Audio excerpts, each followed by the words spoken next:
మా కుటుంబ నేపథ్యం చూసుకుంటే మా అమ్మమ్మ గారు స్వాతంత్ర సమరయోధురాలు. అంటే తాతగారితో పాటే ఆవిడ వెళ్ళినా కూడా దుర్గాబాయి దేశ్ముఖ్ గారితో కలిసి హాస్టల్లో ఉండి ఆ రోజుల్లో పీయూసీ చదువుకుని ఆ తర్వాత తాతగారు ఆ స్వాతంత్ర సంగ్రామంలోనే ఇంకా మనకి రాకముందే స్వతంత్రం ఆయన పోతే 50s, 60s అనుకోండి. 40s లోనే స్వతంత్రం రాకముందు సంగతి స్వాతంత్రం రాకముందు ఆయన పోతే ఆయన చూడలేదు స్వాతంత్రం వచ్చిన తర్వాతే పోయారు. బట్ అప్పటి నుంచి ఆవిడ 46, 47 నుంచి కూడా ముమ్మరంగా ఉద్యమాలలో పాల్గొని దుర్గాబాయి దేశ్ముఖ్ గారితో కలిసి పనిచేసి ఆ తర్వాత ఆయన జైల్లో ఉన్నప్పుడు 3 ఆడపిల్లల్ని పెంచుకుంటూ ఆయన పోయిన తర్వాత ఆయన పోవడం కూడా చాలా విచిత్రంగా పోయారు. నూజళ్ళ ప్లాట్ఫామ్ మీద పోయారు. ఎవరికి తెలియదు. ఆ రోజుల్లో రేడియోలు పేపర్లు లేవు. కుటుంబాన్ని తీసుకొచ్చి అప్పుడు నైజాం అనేవారు. ఇక్కడ దింపి ఒక దగ్గర పెట్టి వాళ్ళని నేను మామిడికాయలు తెస్తాను ఆవకాయ పెట్టని చెప్పి వెళ్ళిన మనిషి దారిలో పోతే ఎవరు చెప్పలేదు వీళ్ళకి. కాంగ్రెస్ వాళ్ళు మాత్రం 3 రోజులు చూసి వాళ్ళు రేడియోలో చెప్పి పేపర్లో వేసి దహనం కూడా చేసేసారు. 3 కూతుళ్ళను ఆడపిల్లలే మా అమ్మమ్మకి. ఆవిడ ఇక్కడే ఉండిపోయారు. 2 అమ్మాయిలకి పెళ్ళిళ్ళు అయ్యాయి, 3వ అమ్మాయింది. ఆవిడ ఇక్కడే ఉండిపోయారు. ఆ టైంలో ఆ తర్వాత ఆవిడకి ఎంత కష్టపడ్డారంటే మనవలు ఉండేవారు ఆవిడ దగ్గర. తల్లి ఉండేది, ముసలి తల్లి. ఈవిడ సర్వోదయ పాత్ర వసూలు చేసి ఆ రోజుల్లో వసూలు చేసేవారు. సర్వోదయ పాత్ర అని పెద్ద పెద్ద మార్వాడి స్టేట్ల ఇంటికి వెళ్తే వాళ్ళు బియ్యం ఇచ్చేవారు, డబ్బులు ఇచ్చేవారు. అవన్నీ తెచ్చి గాంధీ భవన్లో ఇవ్వాలి.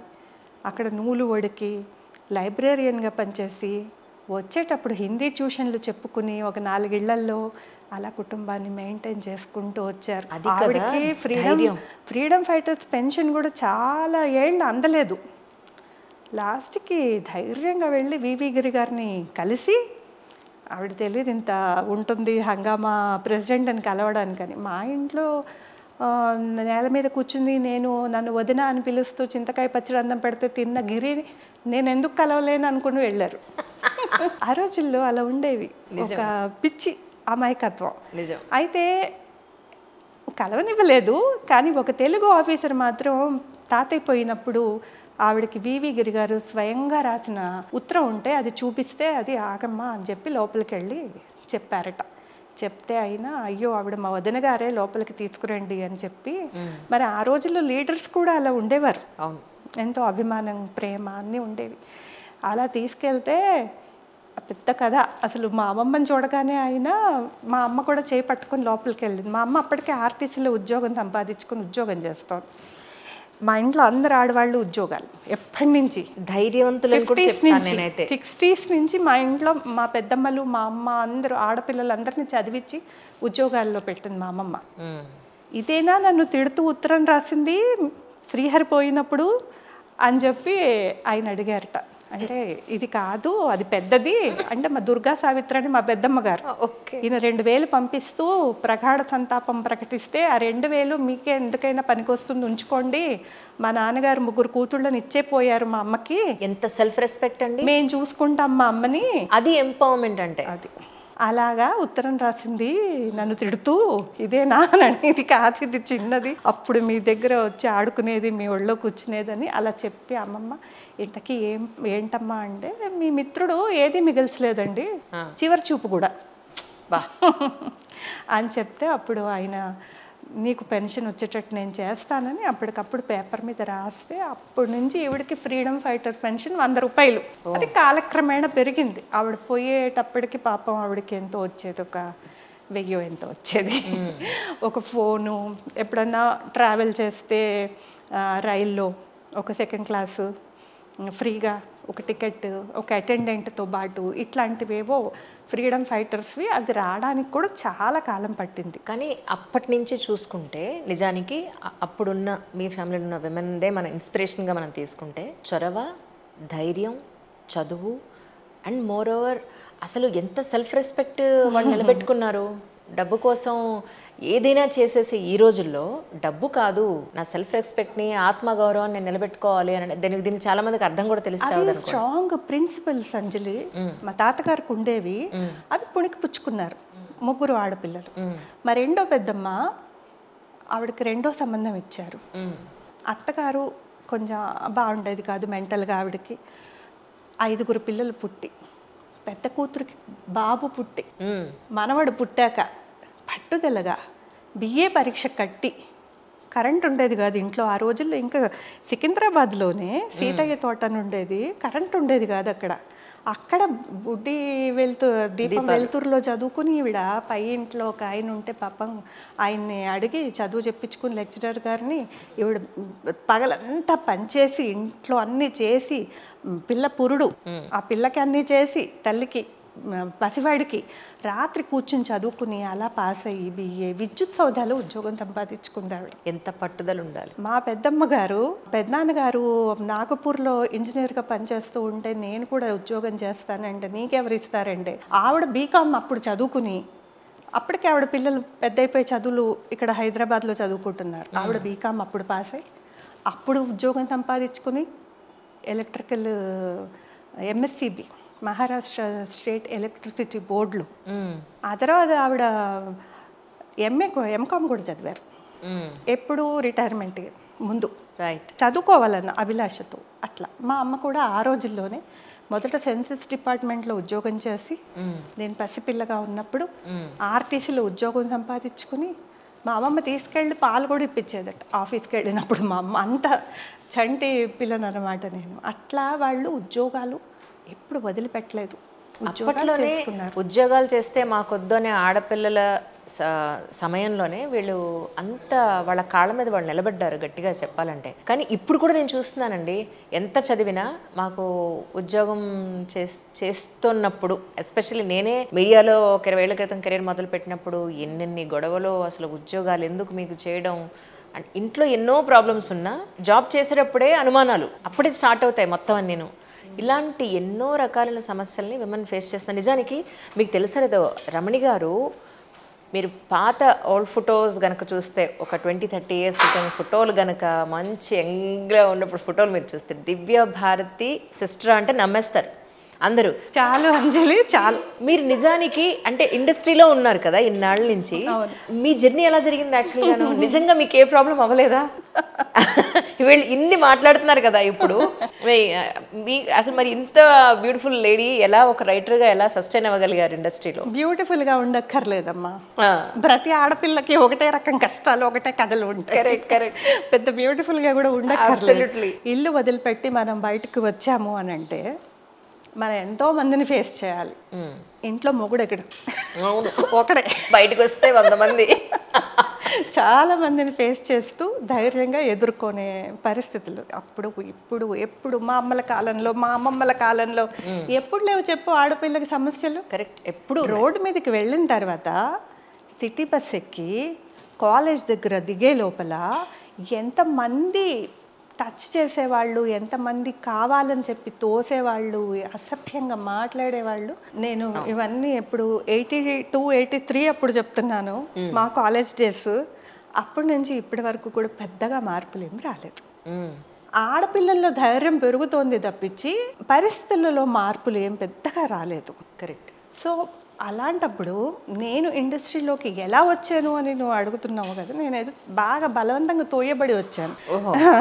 నేనేదో కథలు రాసుకుంటూ ఉంటే వీరేంద్రనాథ్ గారు చదివి ఆయన పిలిపించి రాయగలరు మీరు అనే ఒక ధైర్యాన్ని నాలో నింపి, అక్కడి నుంచి నేను కెఎస్ రామారావు గారు నా నవలలు రైట్స్ కొనుక్కొని టీవీ మీడియాలోకి వెళ్ళి, తర్వాత సినిమా మీడియాలోకి వచ్చి రామానాయుడు గారు నా కథలు సినిమాలుగా తీసి, అయితే ఇవన్నీ జరుగుతున్నప్పుడు నేను చాలా స్మూత్గా వచ్చేసినట్టే లెక్క. బాగా కష్టపడ్డాను, హార్డ్ వర్క్ చేసేదాన్ని. చేతిలో వెహికల్ అది ఏం ఉండేది కాదు అసలు. ఆ రామనాయుడు స్టూడియో అవన్నీ ఎక్కడున్నాయి నాకు తెలియదు అసలు. మొత్తం కొండల మీద నుంచి అసలు బాబోయ్ ఎలారా, ఫస్ట్ టైం ఆటో వస్తే ఆటో ఎక్కలే, ఆగిపోయింది అసలు.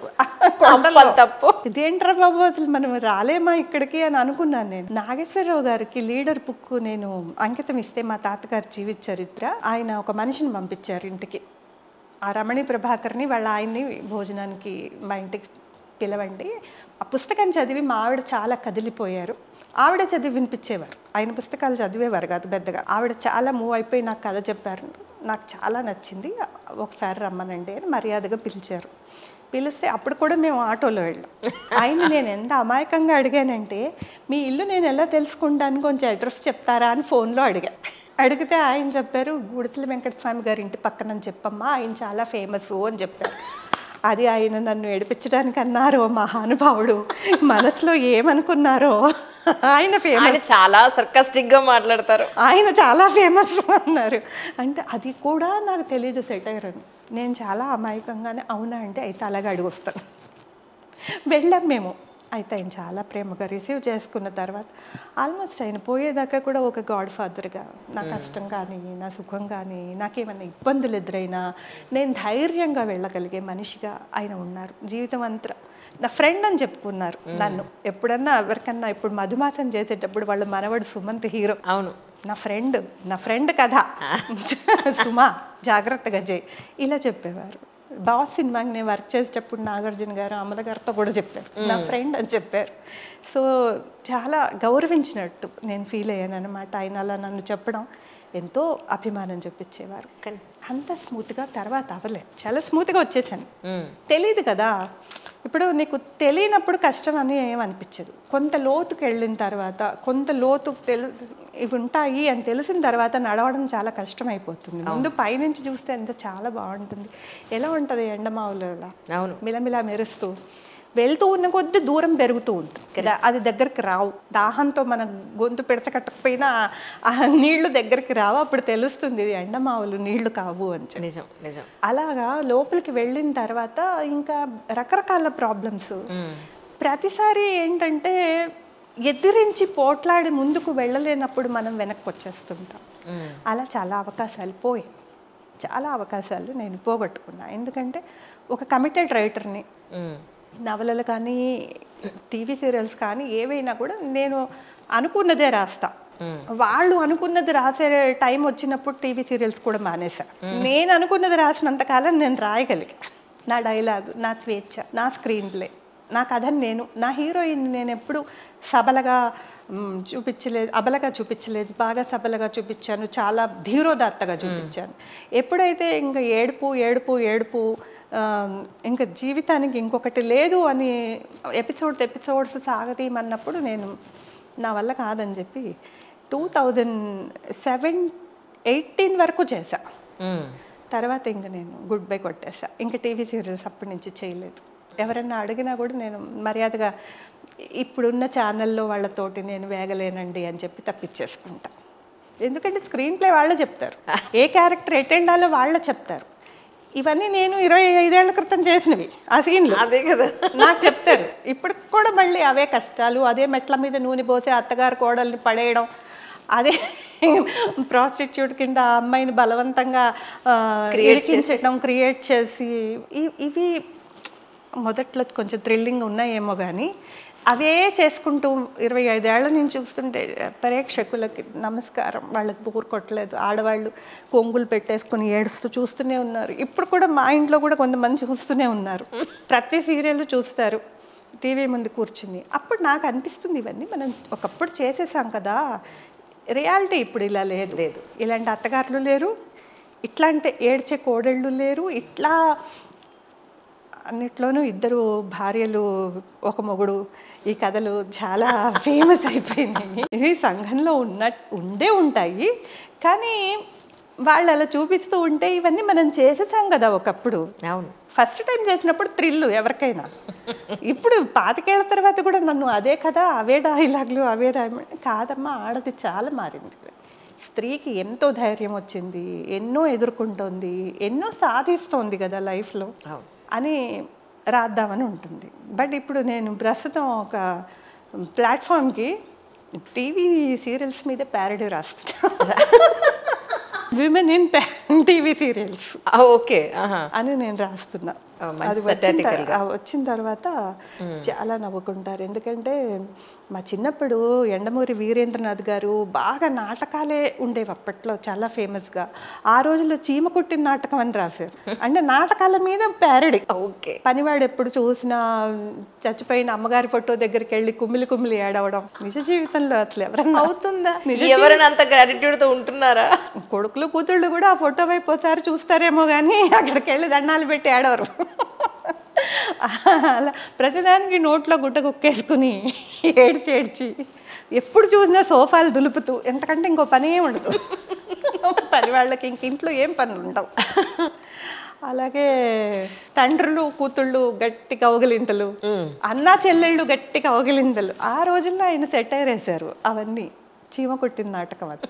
అట్లాగే నేను ఇప్పుడు టీవీ సీరియల్స్ మీద ఒక సెటైర్ రాస్తున్నాను. నేను ఎన్నేళ్ళు అయినా ఇవే చూస్తున్నాం, అవును, ఇవే ఆదరిస్తున్నారు, వాటికి రేటింగ్ వస్తుంది కాబట్టి అవే చేయమంటున్నారు. వాళ్ళ తప్పలేదు, ఛానల్స్ వాళ్ళది. అవే చూస్తున్న ఈ ప్రేక్షకులకి మళ్ళీ ఇంకోసారి శిరస్సు వంచి పాదాభివందనం, విసుగు రావట్ల, అలాగే ఏడుస్తున్నారు, అలాగే చూస్తున్నారు.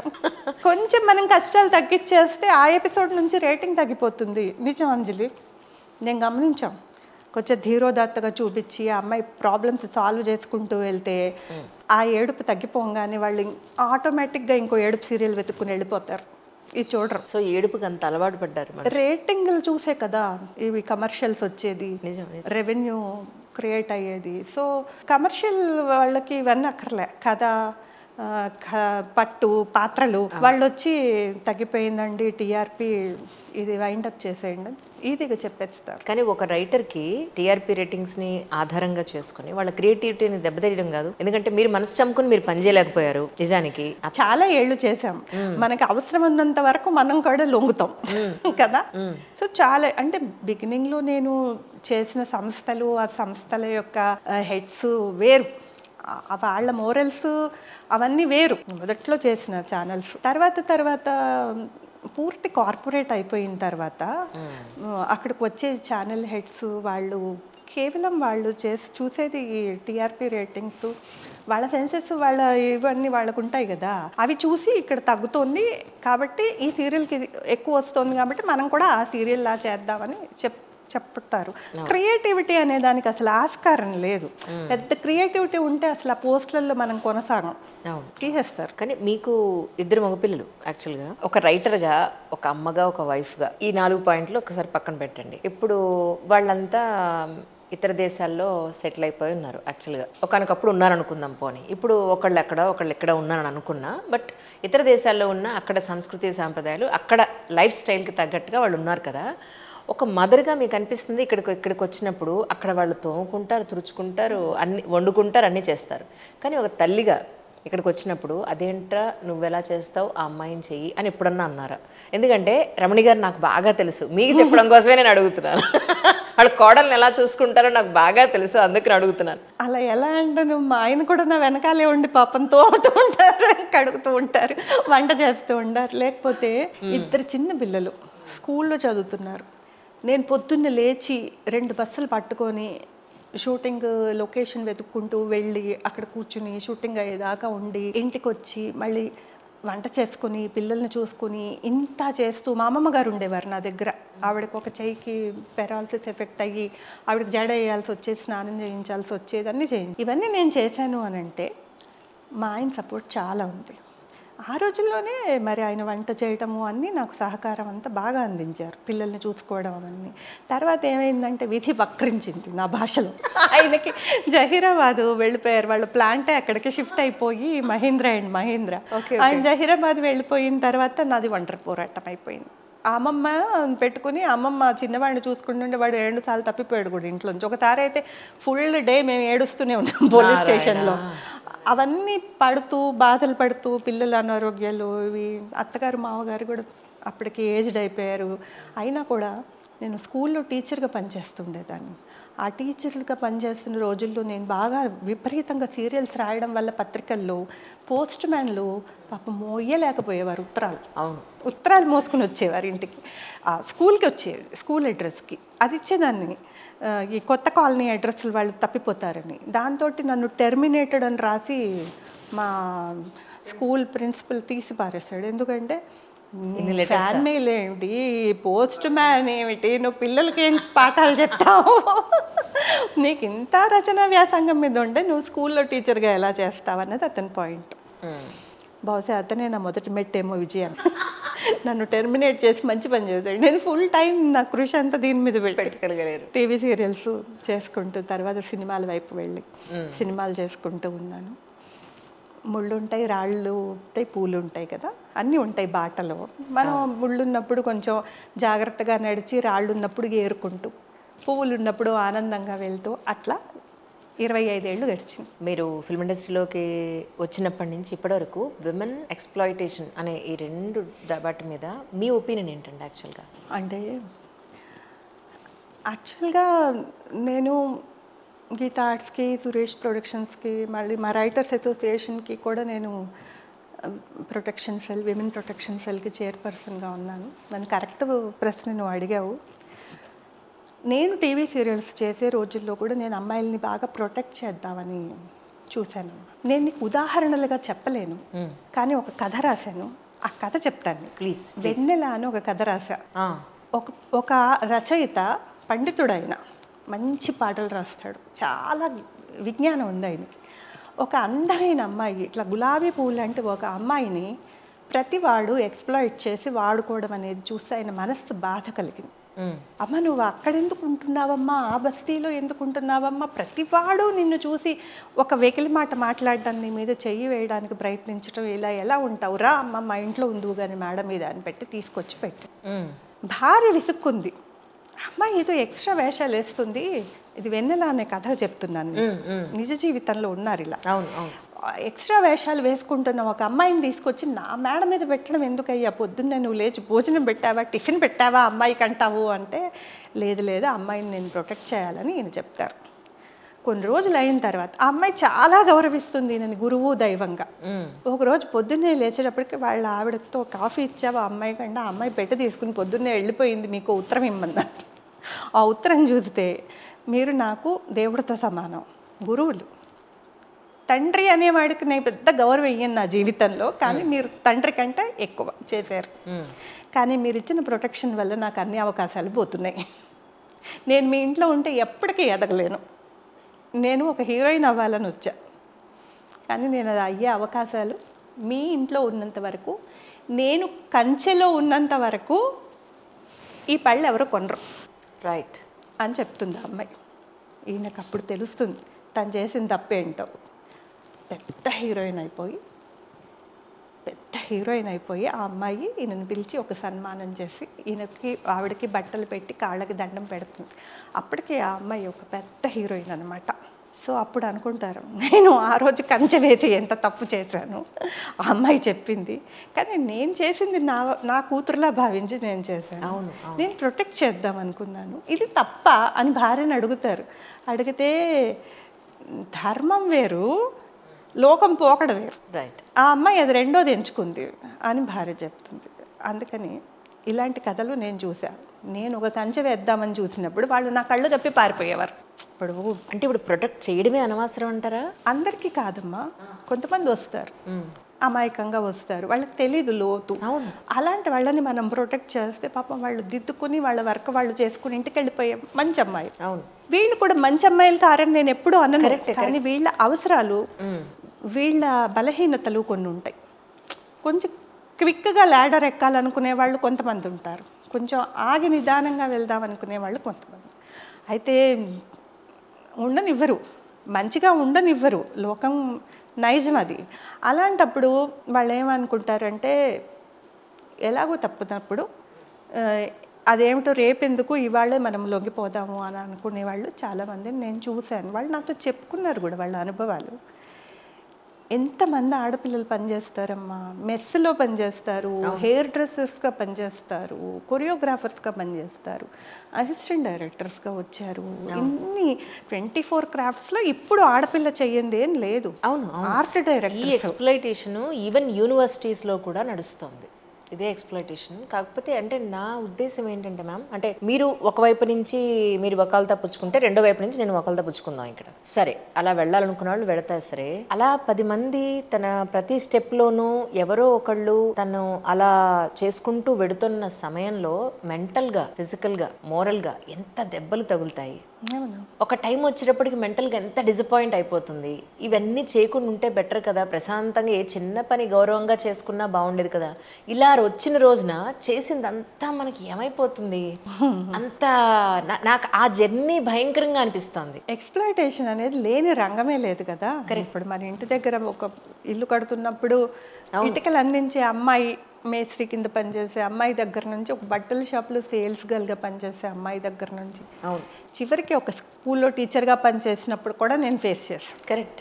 ఒక జెండర్, ఒక మేల్ ఒక ఫిమేల్ జెండర్ కలిసి పనిచేస్తూ ఉన్నప్పుడు చాలా రంగాల్లో, చాలా విషయాల్లో వాళ్ళు మనకి డబ్బులు ఇచ్చే పరిస్థితిలో ఉన్నప్పుడు, మన చెయ్యి కింద ఉన్నప్పుడు ఈ ఎక్స్‌ప్లాయిటేషన్ అనేది జరుగుతూనే ఉంది. కరెక్ట్. అన్ని వేళలా దీన్ని ఎక్స్‌ప్లాయిటేషన్ అని అనొచ్చా? వీళ్ళు స్వలాభాలు చూసుకుని వీళ్ళు అవకాశాల కోసం చేసేదాన్ని కూడా మనం ఎక్స్‌ప్లాయిటేషన్ కింద తీసుకోవచ్చా? వీళ్ళు వాళ్ళని చేసే ఎక్స్‌ప్లాయిటేషన్లు కూడా ఉంటాయి. ఉన్నాయి. Correct correct. వాడి దగ్గర ఒక బలహీనత ఉంటే దాన్ని మనం ఎలా క్యాష్ చేసుకుందామని ఆలోచించే వాళ్ళు కూడా ఉన్నారు కదా. సో బేసిక్గా ఏంటంటే, మా అమ్మమ్మ కాలంలో ఉన్నవి, మా అమ్మ కాలంలో ఉన్నవి రూల్స్ అన్నీ మారిపోతున్నాయి. మా కాలంలోకి వచ్చేటప్పటికి ఇంకా మారిపోయాయి. ఇంకా నెక్స్ట్ తరాల్లో ఇంకా ఇది పెద్ద విషయం. ఇప్పుడు మనం సినిమాలే తీసుకుందాం అంజలి. పాత సినిమాలన్నీ ఎలా ఉండేవి? ఒక రేప్ జరిగేది, నెక్స్ట్ ఉరితాడు కనిపించేది మనకి, తండ్రి ఏమో తల మోదుకుని సోషల్ స్టిగ్మా, సమాజంలో నేను తల ఎలా ఎత్తుకోవాలి. ఈ అమ్మాయి వెంటనే ప్రెగ్నెంట్ అవ్వడము, అక్కడి నుంచి ఈ అమ్మాయి చచ్చిపోవడానికి ప్రయత్నించడం, ఇలాగే సినిమాలు తీసేవారు. కానీ కేరబిన్ అయితే ఏంటి అనే అమ్మాయిల్ని వాళ్ళు అప్పట్లో చూపించలేరు. సో అవి చూపించేటప్పటికి ఒక పెద్ద మార్పు, విప్లవం వచ్చినట్టు అనమాట. సో ఇది శీలం పోవడం, గాడిద గుడ్డు ఇవన్నీ ఏమీ లేదు. ఇది విన కాల చెయ్యపోవడానికి నథింగ్, ఏమీ డిఫరెన్స్ లేదు. ఒక యాక్సిడెంట్ అనుకుని దాన్ని మర్చిపోవాలి అనే కథలు మేము కూడా రాసాము, అలాంటి సినిమాలు కూడా వచ్చాయి. సో అమ్మాయి వెంటనే చచ్చిపోని అవసరం లేదు. ఎందుకు, ఇద్దరికీ అవసరం. వాడు చచ్చిపోవాలి, వాడికి కూడా పోయింది సీన్. అదే కదా, ఒకళ్ళకే పోదుగా, వాడు కూడా చచ్చిపోవాలి. వాడు చచ్చిపోయినప్పుడు మనం ఎందుకు చచ్చిపోవాలి? ఎగ్జాక్ట్లీ. బట్ ప్రకృతి పరంగా మనకి ఏంటంటే ఈ ప్రెగ్నెన్సీలు ఇవన్నీ వస్తాయి. సో వాటికి ఫస్ట్ కదా ముళ్ళబాట అని చెప్పి నేను దాని మీదే రాశా. ఒక అమ్మాయి పెళ్లి కాకుండా గర్భవతి అయితే అది చతుర్లో పడింది అన్నమాట. 93లో పెళ్లి కాకుండా గర్భవతి అయితే ఇంటిల్లి పాది అబార్షన్ చేయించాలనుకుంటారు. వాడు ఎవరో చెప్పంటారు. ఇప్పుడు వాడు అసలు నన్ను పెళ్ళే చేసుకొని అంటున్నాడు, మోసం చేసిన వెధవని గురించి నేను తలుచుకొని కూడా తలుచుకొని అంటుంది. మరి ఇప్పుడు ఎట్లా ఈ బిడ్డను అంటారు? ఎట్లా ఏముంది, అందరిలాగే నేను కూడా కంటాను, వాడిని పెంచుతాను అని అంటుంది. సో అది ఆ రెవల్యూషన్ ఆ రోజుల్లోనే స్టార్ట్ అయిందన్నమాట. నాకు కావాలి, నాకు ఒక బిడ్డ కావాలి. దీనికి కారణం ఏంటన్నది నాకు అనవసరం. నేను మాతృత్వం కావాలనుకుంటున్నా, నేను కంటాను, నేను పెంచుకుంటాను, వాడికి ధైర్యంగా చెప్తా పెద్దయ్యాక. ఒకడు నన్ను మోసం చేశాడు, వాడు నీకు అవసరమా? అలాంటి వాడు నీకు డీటెయిల్స్ నీకు అవసరమా? నేనే నీకు తల్లి తండ్రి అని నేను పెంచుకుంటాను అని 93లో రాసాం ముళ్ళబాట అని చెప్పి. అది చతురలో వచ్చింది. అదే నా ఫస్ట్ కథ. అందుకని అటువంటి విప్లవం స్టార్ట్ అయిన తర్వాత ఆడపిల్లలు దీని గురించి బాధపడడం మానేశారు. కొంతమంది ఏమో కేర్ చేయడం మానేశారు. రెండింటికి తేడా ఉంది కదా. బాధపడడం మానేయటం వేరు, కేర్ చేయడం మానేయటం వేరు. సో ప్రకృతి పరంగా వచ్చేవి కూడా ఎలా ఆపుకోవాలో వాళ్ళకి తెలుసు ఈరోజు. కాబట్టి మోరల్స్ మారిపోతున్నప్పుడు నేను ఎప్పుడు అంటాను, పుట్టి పెరిగి వాళ్ళు చూస్తున్న సమాజం ఆ టైం లైన్ని వాళ్ళు ఫాలో అవుతారు, వాళ్ళదేం తప్పు లేదు. వాళ్ళు అలా ఉన్నారు. మా అమ్మమ్మ గారి వాళ్ళ అమ్మగారు, మా అమ్మకు ఉద్యోగం వస్తే ఆర్టీసీలో నాకు ఉద్యోగం వచ్చింది అమ్మమ్మ అని వెళ్ళి చెప్తే, మీరు కూడా మగవాళ్ళతో పాటు కుర్చీల మీదే కూర్చుంటారా, మీకు చేపలేస్తారా అని అడిగింది. అట్లా మరి తప్పేముంది ఆవిడకున్న అప్పట్లో ఉన్న పరిస్థితులు అవి. అవగాహన అట్లా ఉండేది. మగవాళ్ళు వస్తే కుర్చీ వేసేవారు, పెళ్లి చూపుల్లో అమ్మాయిని నేల మీద చాపేసి కూర్చోపెట్టేవారు. మరి ఎంత మారుతూ మారుతూ మారుతూ మారుతూ వచ్చాం మనం ఈ సమాజంలో. ఒక ఆడపిల్ల ఫ్లైట్ నడుపుతోంది, ఒక ఆడపిల్ల ఇన్ని పనులు చేస్తోంది, సినిమా డైరెక్షన్ చేస్తోంది. ఇవన్నీ ఊహించారా వాళ్ళు అప్పట్లో? లేదు. కానీ స్త్రీ సినిమా ఫీల్డ్ ఇండస్ట్రీ గురించి మనం తీసుకుంటే వాళ్ళంతా స్వయం సిద్ధాలుగా ఉండేవారమ్మ. సినిమాలు వచ్చిన కొత్తల్లో ఈస్ట్ ఇండియా కంపెనీ వాళ్ళు సినిమాలు తీసేవారు, భారతీయ సినిమాలు తీసేవారు, తెలుగు సినిమాలు కూడా వాళ్లే తీశారు మొదట్లో. ఏ భాష లేని మూకీ సినిమాలు కూడా వాళ్లే తీశారు. ఆ రోజుల్లో ఆటపాట వచ్చిన వాళ్ళు, ఒక కమ్యూనిటీ వాళ్ళు ఎక్కువగా వచ్చేవారు సినిమాల్లో. వాళ్ళు కూడా ఎంత నీతిగా ఉండేవారంటే, ఒక నాటకం వేస్తున్నా, ఒక సినిమాలో యాక్ట్ చేస్తూ ఉన్నా, ఆ నాటకంలో ఒక ఆర్గనైజర్నో దర్శకుడినో పెళ్లి చేసుకునేవారు. ఎందుకు? ప్రొటెక్షన్. ఒక స్త్రీగా ప్రొటెక్షన్ కోరుకునేది. పిల్లల్ని కనేవాళ్ళు, పెంచేవాళ్ళు, అతనికి ఇంకో ఫ్యామిలీ ఉన్నా కూడా.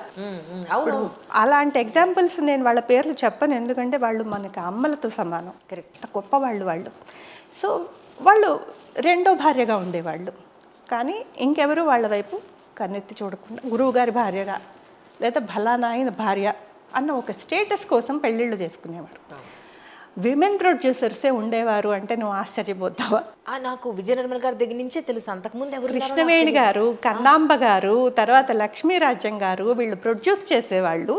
వీళ్ళు ఎన్టీ రామారావు గారికి వాళ్ళకి వేషాలు ఇచ్చారు. కృష్ణవేణి గారే ఇచ్చారు మన దేశంలో ఎన్టీ రామారావు గారికి వేషం. అలాగా వీళ్ళు ప్రొడ్యూస్ చేసేవారు. సంసారం సినిమా మధ్యలో ఆగిపోతే కూడా లక్ష్మీరాజ్యం గారు ప్రొడ్యూసరే దాన్ని పూర్తి చేశారు. అందులో హీరోయిన్గా వేస్తున్న ఆవిడ. వీళ్ళందరికీ వేతనాలు ఇచ్చి, వీళ్ళందరికీ పారితోషికాలు ఇచ్చి ఆవిడ బరువు తీసుకున్న తర్వాత నర్తన్శాల సినిమా చేశారు. ఎంత పెద్ద బాధ్యతలు తీసుకున్నారండి విమెన్ అప్పట్లో. వాళ్ళు ప్రొడ్యూసర్స్. కన్నాంబ గారు వీళ్ళు పెద్ద ప్రొడ్యూసర్లు. అంజలీదేవి గారు, ఆదినారాయణరావు గారు, అంజలీదేవి గారు బ్యానర్ పెట్టి వాళ్ళ అద్భుతమైన సినిమాలు, ఆయన అద్భుతమైన సంగీతం, ఈవిడ అద్భుతమైన నటి.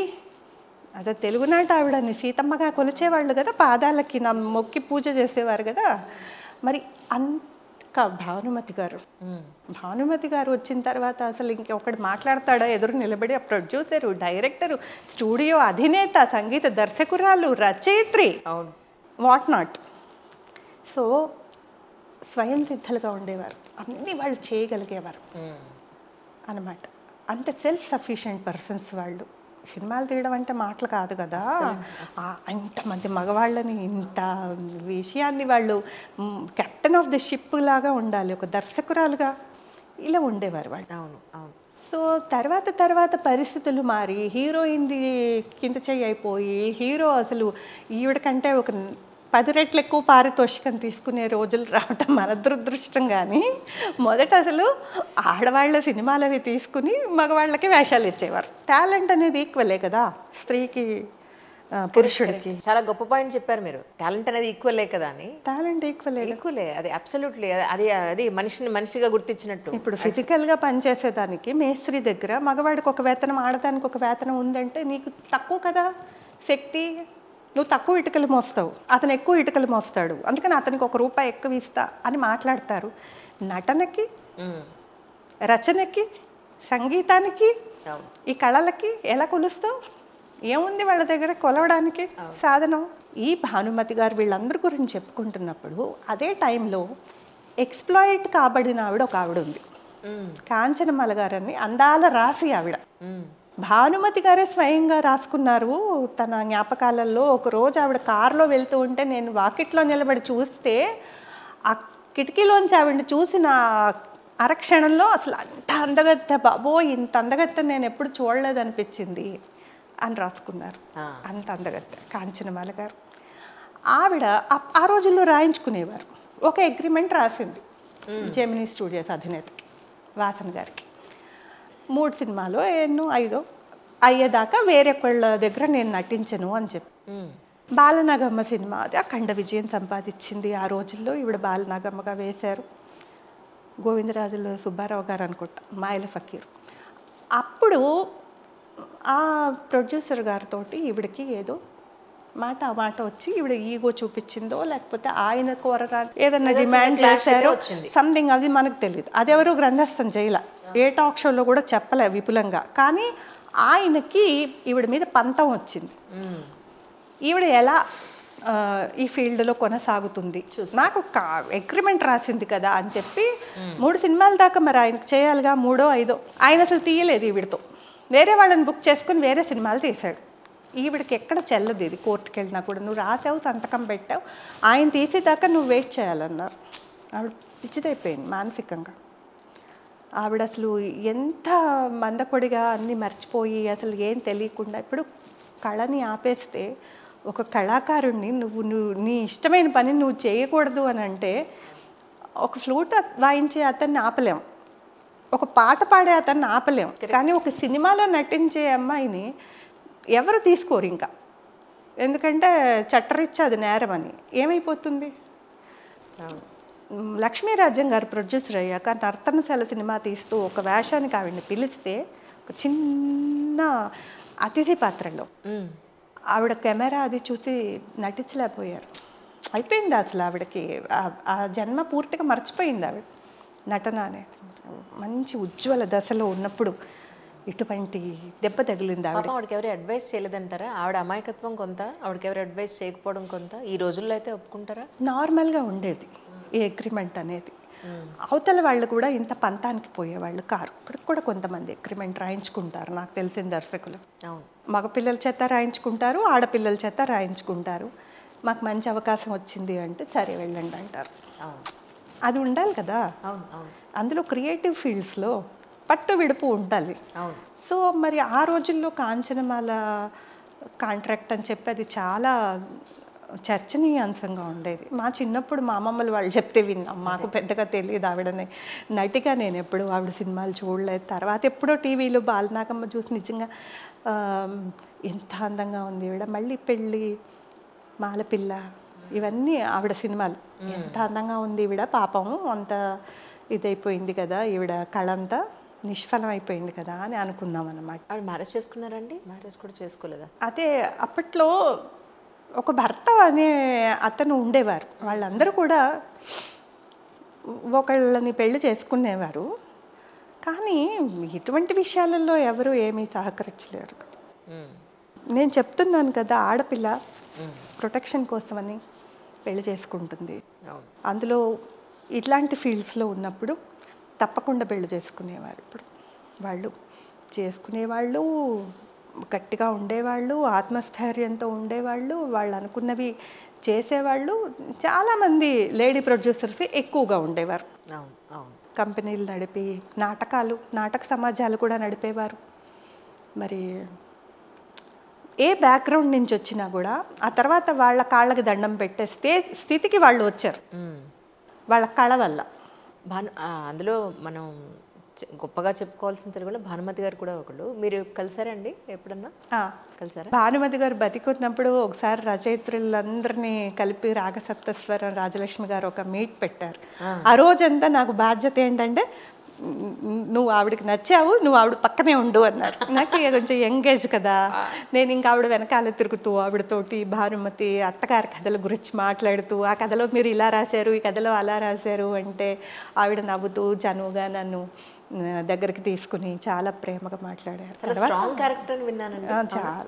చాలా స్ట్రాంగ్ క్యారెక్టర్ అన్నమాట. ఎవరైనా సరే ఆవిడ ముందు ఒక ప్రొడ్యూసర్ ఉండేవాట, నేను పేరు చెప్పను, అందరినీ ఏమి అనేవాట. ఈవిడ అత్తగారిని తీసుకుని వెళ్ళారు షూటింగ్కి. ఆ ప్రొడ్యూసర్ వచ్చిన రోజే ఏమే ఇంత లేట్గా వచ్చావన్నాడు. చాలా ఆలస్యం అయిందిరా, మరి బండి నువ్వు పంపలేదుగా అందిట. రా అందిట ఈవిడ. ఆయన తలెత్తుకోలేకపోయాడు.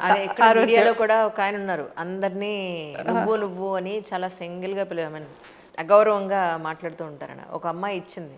ఏమండి అందరినీ మీరు నువ్వు నువ్వు అంటారేంటి, మీరు గౌరవంగా పిల్లలు, మిమ్మల్ని గౌరవంగా పిలుస్తున్నాం కదా అని on screen in front of the camera అడిగింది తను. అలాగా ఇలాంటి స్ట్రాంగ్ క్యారెక్టర్స్ అవసరమేనేమో అనిపిస్తూ ఉంటుంది నాకైతే. చాలా అవసరం. ఇప్పుడు give respect and take respect అన్నప్పుడు నువ్వు ఏమే అంటే మరి ఎరా అనే కదా అనాలి, న్యాయమే కదా అది.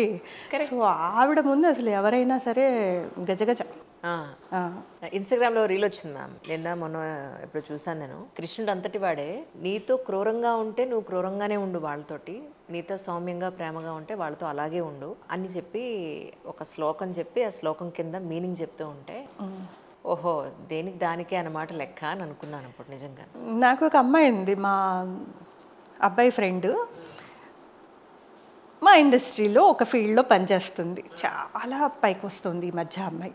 ఆ అమ్మాయి ఒక లేడీ ప్రొడ్యూసర్ గురించి నా దగ్గరకు వచ్చి చెప్పింది, నేను ఎంత మర్యాద ఇస్తానో నాతో అంత అమర్యాదగా మాట్లాడుతుంది మేడం, నన్ను తీసి పారేసి మాట్లాడుతుంది, పైగా నేను ఎవరన్నా ఒకళ్ళు అడ్వాన్స్ అవుతున్నారండి బలానా అబ్బాయి నా గురించి బ్యాడ్గా మాట్లాడాడు, బ్యాడ్గా బిహేవ్ చేశాడంటే మరి అలాంటప్పుడు ఎందుకు వచ్చావు ఫీల్డ్లోకి, ఇంట్లోనే కూర్చోవలసింది, నీకు ఇవన్నీ భయం అయితే అంటుందండి అని చెప్పింది నాతోటి. నేనన్నా అమ్మాయి ఎలా మాట్లాడుతుందో నువ్వు అలా మాట్లాడు, ఆ రోజు నీకు గౌరవం ఇవ్వడం స్టార్ట్ చేస్తుంది. ఏ రోజైతే మనం ఎదురు తిరిగి నేను నీకు ఇచ్చే గౌరవం నువ్వు నాకు ఇయ్యి అని మాట్లాడితే పని పోతుంది మహా అయితే. బట్ ఇంకొకడు నేర్చుకుంటాడు. కరెక్ట్. ఈ అమ్మాయి ఊరుకోదు, వెళ్ళి చెప్తుంది వాళ్ళతోటి.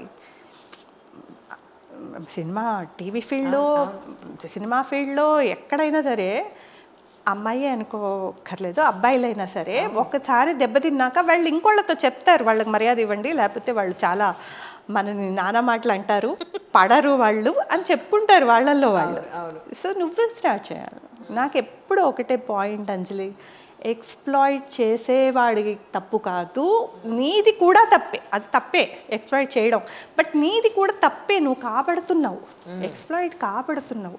మొహమాటం అండి, నేను అనలేనండి, నాకు చాలా సిగ్గుండి, నాకు భయం అండి, కాళ్ళు చేతులు వణికిపోతాయండి, ఎవడన్నా వచ్చి మీద చెయ్యేస్తే చేతి అనడానికి నాకు చచ్చే భయం అండి, నా కాళ్ళు చేతులు వణికిపోతాయి. నీది కూడా తప్పే, తప్పే. నువ్వు చాచి లెంప మీద ఒకటి ఇవ్వాలి, లేకపోతే తిట్టాలి, ఒరే చేయి తీరా ఏమనుకుంటున్నావు నువ్వు అని అనాలి కదా. కానీ అమ్మాయికి కొత్తలో అంత అమాయకంగా ఉన్నా అదే అమ్మాయి ఒక 10 ఏళ్ల తర్వాత మళ్ళీ మీరు చూస్తే పులే కూర్చుంటుందండి. నాకు అనిపిస్తూ ఉంటుందండి, నేను కొంతమంది అమ్మాయిలు చూసానంటే వాళ్ళకి తెలియక ఎలా ఫేస్ చేయాలో తెలియక భయంతో చాలా మొహమాటంతో. నేనైతే చాలా ధైర్యం చెప్తా. అవునవునవును, నేనైతే చాలా ధైర్యం నూరిపోస్తా.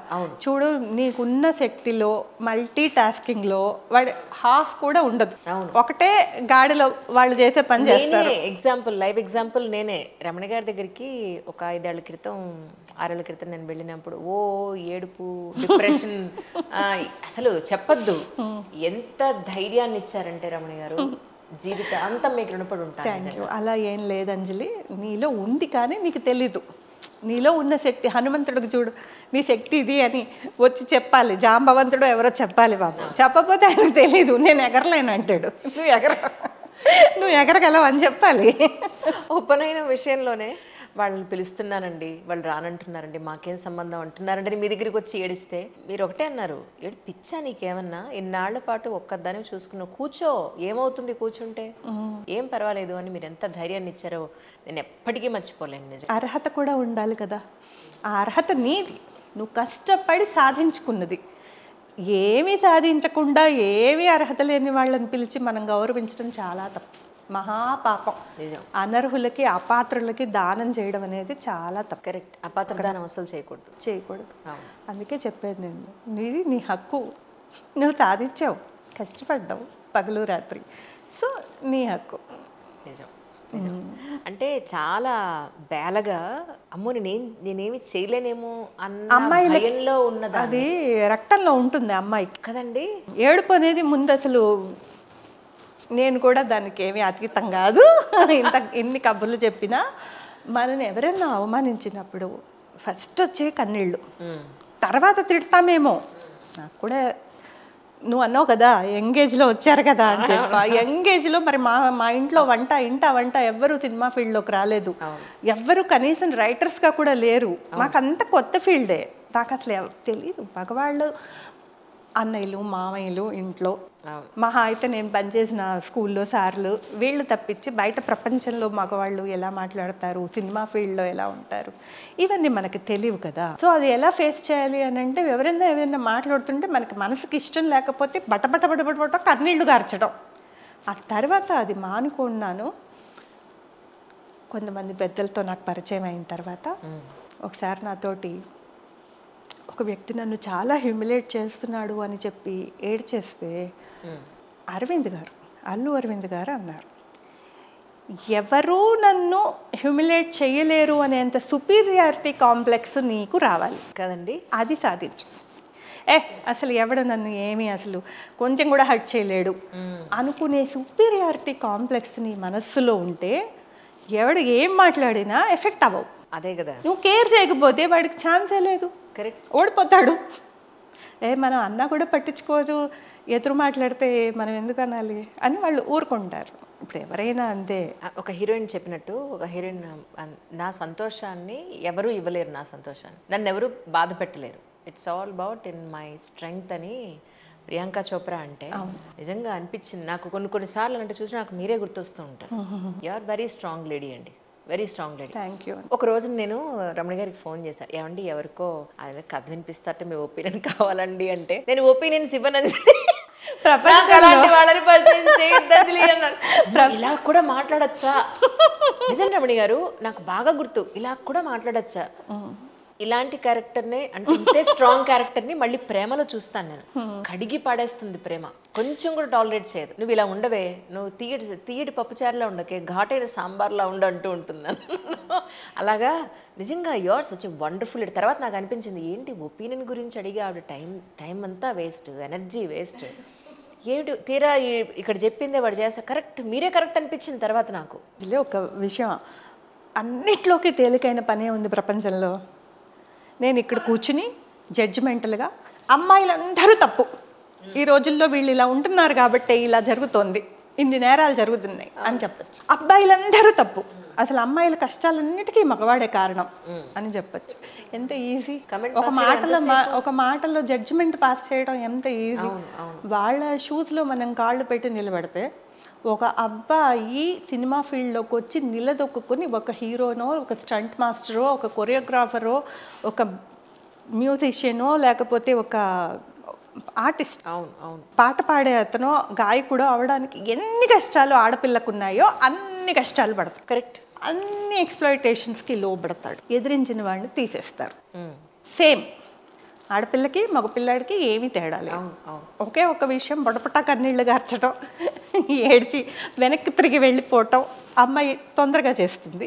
మగవాడు కొంచెం దెబ్బలు తిని ఇంకా చేత కాదు అనుకున్నప్పుడు వెనక్కి తిరుగుతాడు. అందులో దేవుడు పెట్టిన అసమానత, కొంచెం బలం, ఆ బలం ఉంటుంది, శారీరక బలం. మానసికంగా కూడా కొంచెం ఎక్కువ ధైర్యం ఉంటుంది, తొందరగా ఏడవడం.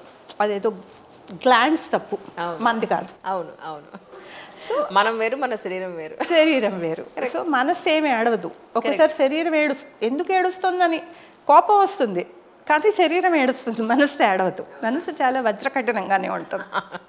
అలాంటప్పుడు జడ్జిమెంట్లు పాస్ చేయటం, ఒపీనియన్స్ చెప్పడం. నువ్వు కథ చెప్తావు, నాకు వచ్చి యంగ్ అబ్బాయి వచ్చి కథ చెప్తాడు నాకు, ఈ కథ నేను ఒక 5-6 ఏళ్ళు కష్టపడి కూర్చొని రాశానండి అంటాడు. ఒక నిమిషంలో ఇది చెత్త అని చెప్పడం ఎంతసేపు? నువ్వు ఎప్పుడైతే బాబు ఈ పనికి నువ్వు అర్హుడివి కాదు, నువ్వు ఇంకేదన్నా పని చేసుకో, నీలో రచయిత లేడు, ఇదంతా కథ కాదు అని మనం చెప్తే వాడు వెంటనే కోపం వస్తుంది. ఈవిడకి ఈర్ష్య నా మీద, నేను పైకి వచ్చేస్తానేమోనని అని చెప్పి మన గురించి దుష్ప్రచారం చేస్తారు. లేదు, నేను అతనితోనే కూర్చుని పగలు రాత్రి అతనికి మార్చడానికి నేను ప్రయత్నించాను అనుకో, ఈవిడ నన్ను డామినేట్ చేస్తాం. రేపు పొద్దున్న నాది ఏదన్నా సినిమా కానీ వెబ్ సిరీస్ కానీ వస్తే నా పాయింట్ ఈవిడ కొట్టేసి, అందులో నేను ఎర్రచీరని రాశాను, ఇక్కడ హీరోయిన్కి ఎర్రచీర కట్టించింది ఈవిడ. ఇంత చిన్నవి ఉంటాయి. అవును. పోస్ట్ మ్యాన్ వచ్చి ఒక ఉత్తరం ఇచ్చాడు, అది చదవంగానే అమ్మాయి మనసులో మార్పు వచ్చేసింది అని నేను నా కథలో రాశా. ఇందులో కూడా పోస్ట్ మ్యాన్ ఉన్నాడు. ఈ కారణం చాలు నన్ను ద్వేషించి నలుగురితో చెప్పుకుని బాధపడి ఇవన్నీ అవాయిడ్ చేయాలంటే నేను వినను. నాకు టైం లేదు అంటే మనకి మానసిక క్లేశం తప్పుతుంది, శ్రమ తప్పుతుంది, టైం మిగులుతుంది, ఎన్నో రకాలుగా. ఇప్పుడు నాకు ఒక ఉద్యోగం ఇచ్చాడు, కథలే వినాలి అని. నేను ఒక ఛానల్లో చేశాను, ఇప్పుడు కూడా ఒక దగ్గర చేస్తున్నా. కథలే వినాలి, అది నా ఉద్యోగం. అప్పుడు నేను చెప్తా, బికాస్ దే ఆర్ పేయింగ్ మీ.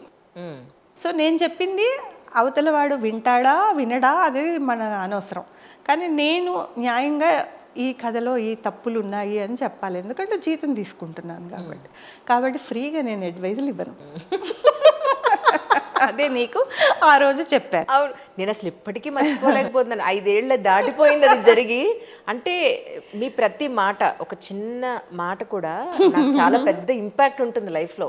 ఒక అమ్మాయి మీ ఇంటర్వ్యూ కావాలండి అని ఫేస్బుక్లో నాకు మెసెంజర్లో పెట్టింది. నేను హైదరాబాద్లో ఉంటానమ్మా రా అన్న.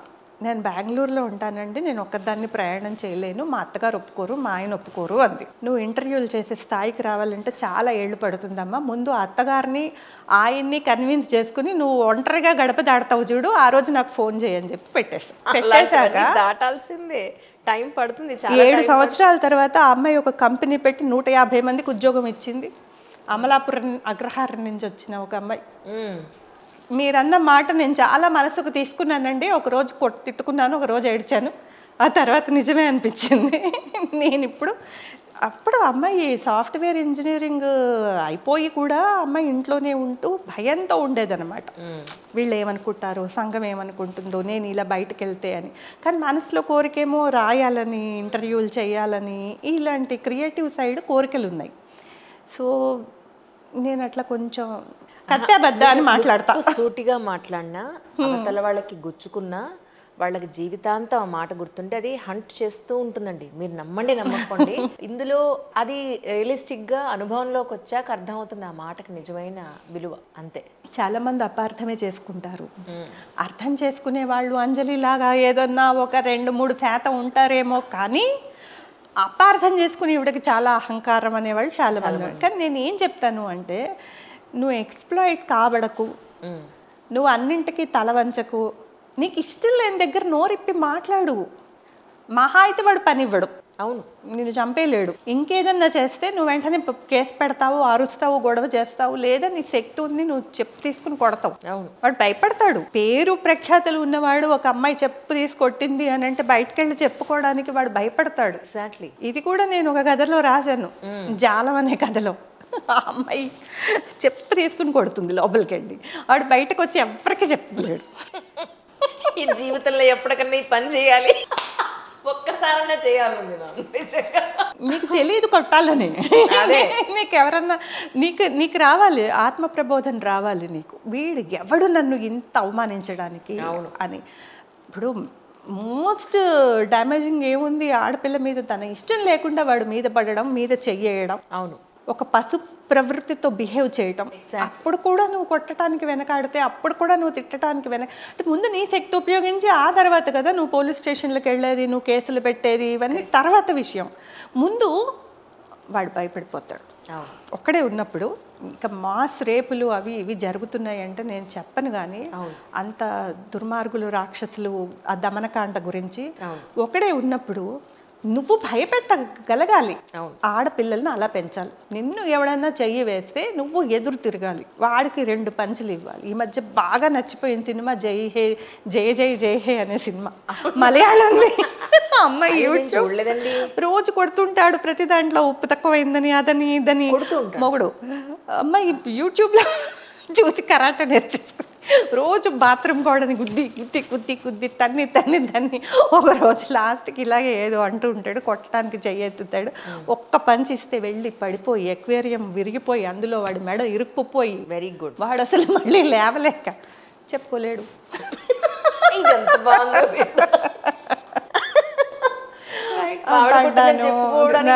నడుం పాప కింద పాపం ఏదో కారు తాళాలు పడిపోతాయి, తీయలేడు, వంగలేడు. తల్లి చెల్లెలు వస్తారు, తీసుకోరా తాళాలు అంటారు, వంగలేడు, లేవలేడు.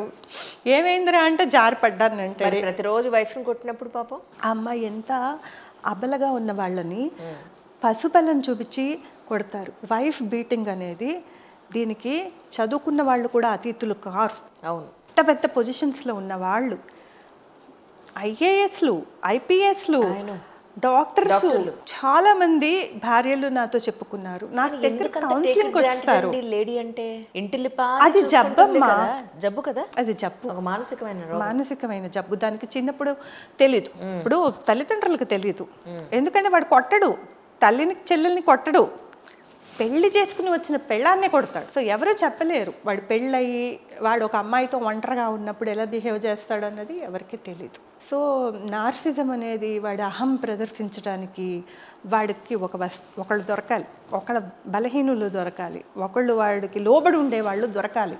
అప్పుడు వాడి రోగం ప్రకోపిస్తుందన్నమాట. ఒక అమ్మాయి, ఒక ఆవిడ, పెద్ద ఆవిడ, నా ఏజ్ ఆవిడ, నిన్న కాక మొన్న కూడా కొట్టాడండి. అమెరికాలో ఉంటుంది పైగా ఆవిడ. ఆ అమ్మాయి గ్రాడ్యుయేషన్కి వెళ్ళే ముందు కూడా గొడుగుతో కొట్టాడండి, ఇటు పక్కనంతా వాచిపోయిందండి. అంటే మరి మీ పిల్లలు ఏం చేస్తున్నారమ్మా, నీకు పెద్ద పెద్ద కూతుళ్ళు ఉన్నారంటే నేను పిలిచి చూపిస్తే కూడా తనే కొట్టుకుందమ్మా, నేను ఇలా చేస్తానా అంటే వాళ్ళు నమ్మేస్తారు వాళ్ళ నాన్నని అంది. పిల్లలు కూడా నిజంగా అసలు అంటే వాళ్ళకి అసలు సైడే తెలియకుండా కాపాడుకుంటారు వీళ్ళు. అవును, ఫాదర్స్. అవును అవును, మహా నటులు ఉంటారు వాళ్ళు. ఒక సీరియల్ కిల్లర్ సినిమాలలో చూస్తుంటాం, మన మధ్యలో తిరుగుతుంటాడు వాడు మర్యాదస్తులాగా, ఎప్పుడు తెలుసుకోడు వాడే హత్యలు చేస్తున్నాడు అని. అంటే వాడిలో ఒక కోణం నటన ఉంటుంది కదా. అట్లా నార్సిజం అనే దానికి చాలా మంది బలవుతున్నారు, చాలా మంది.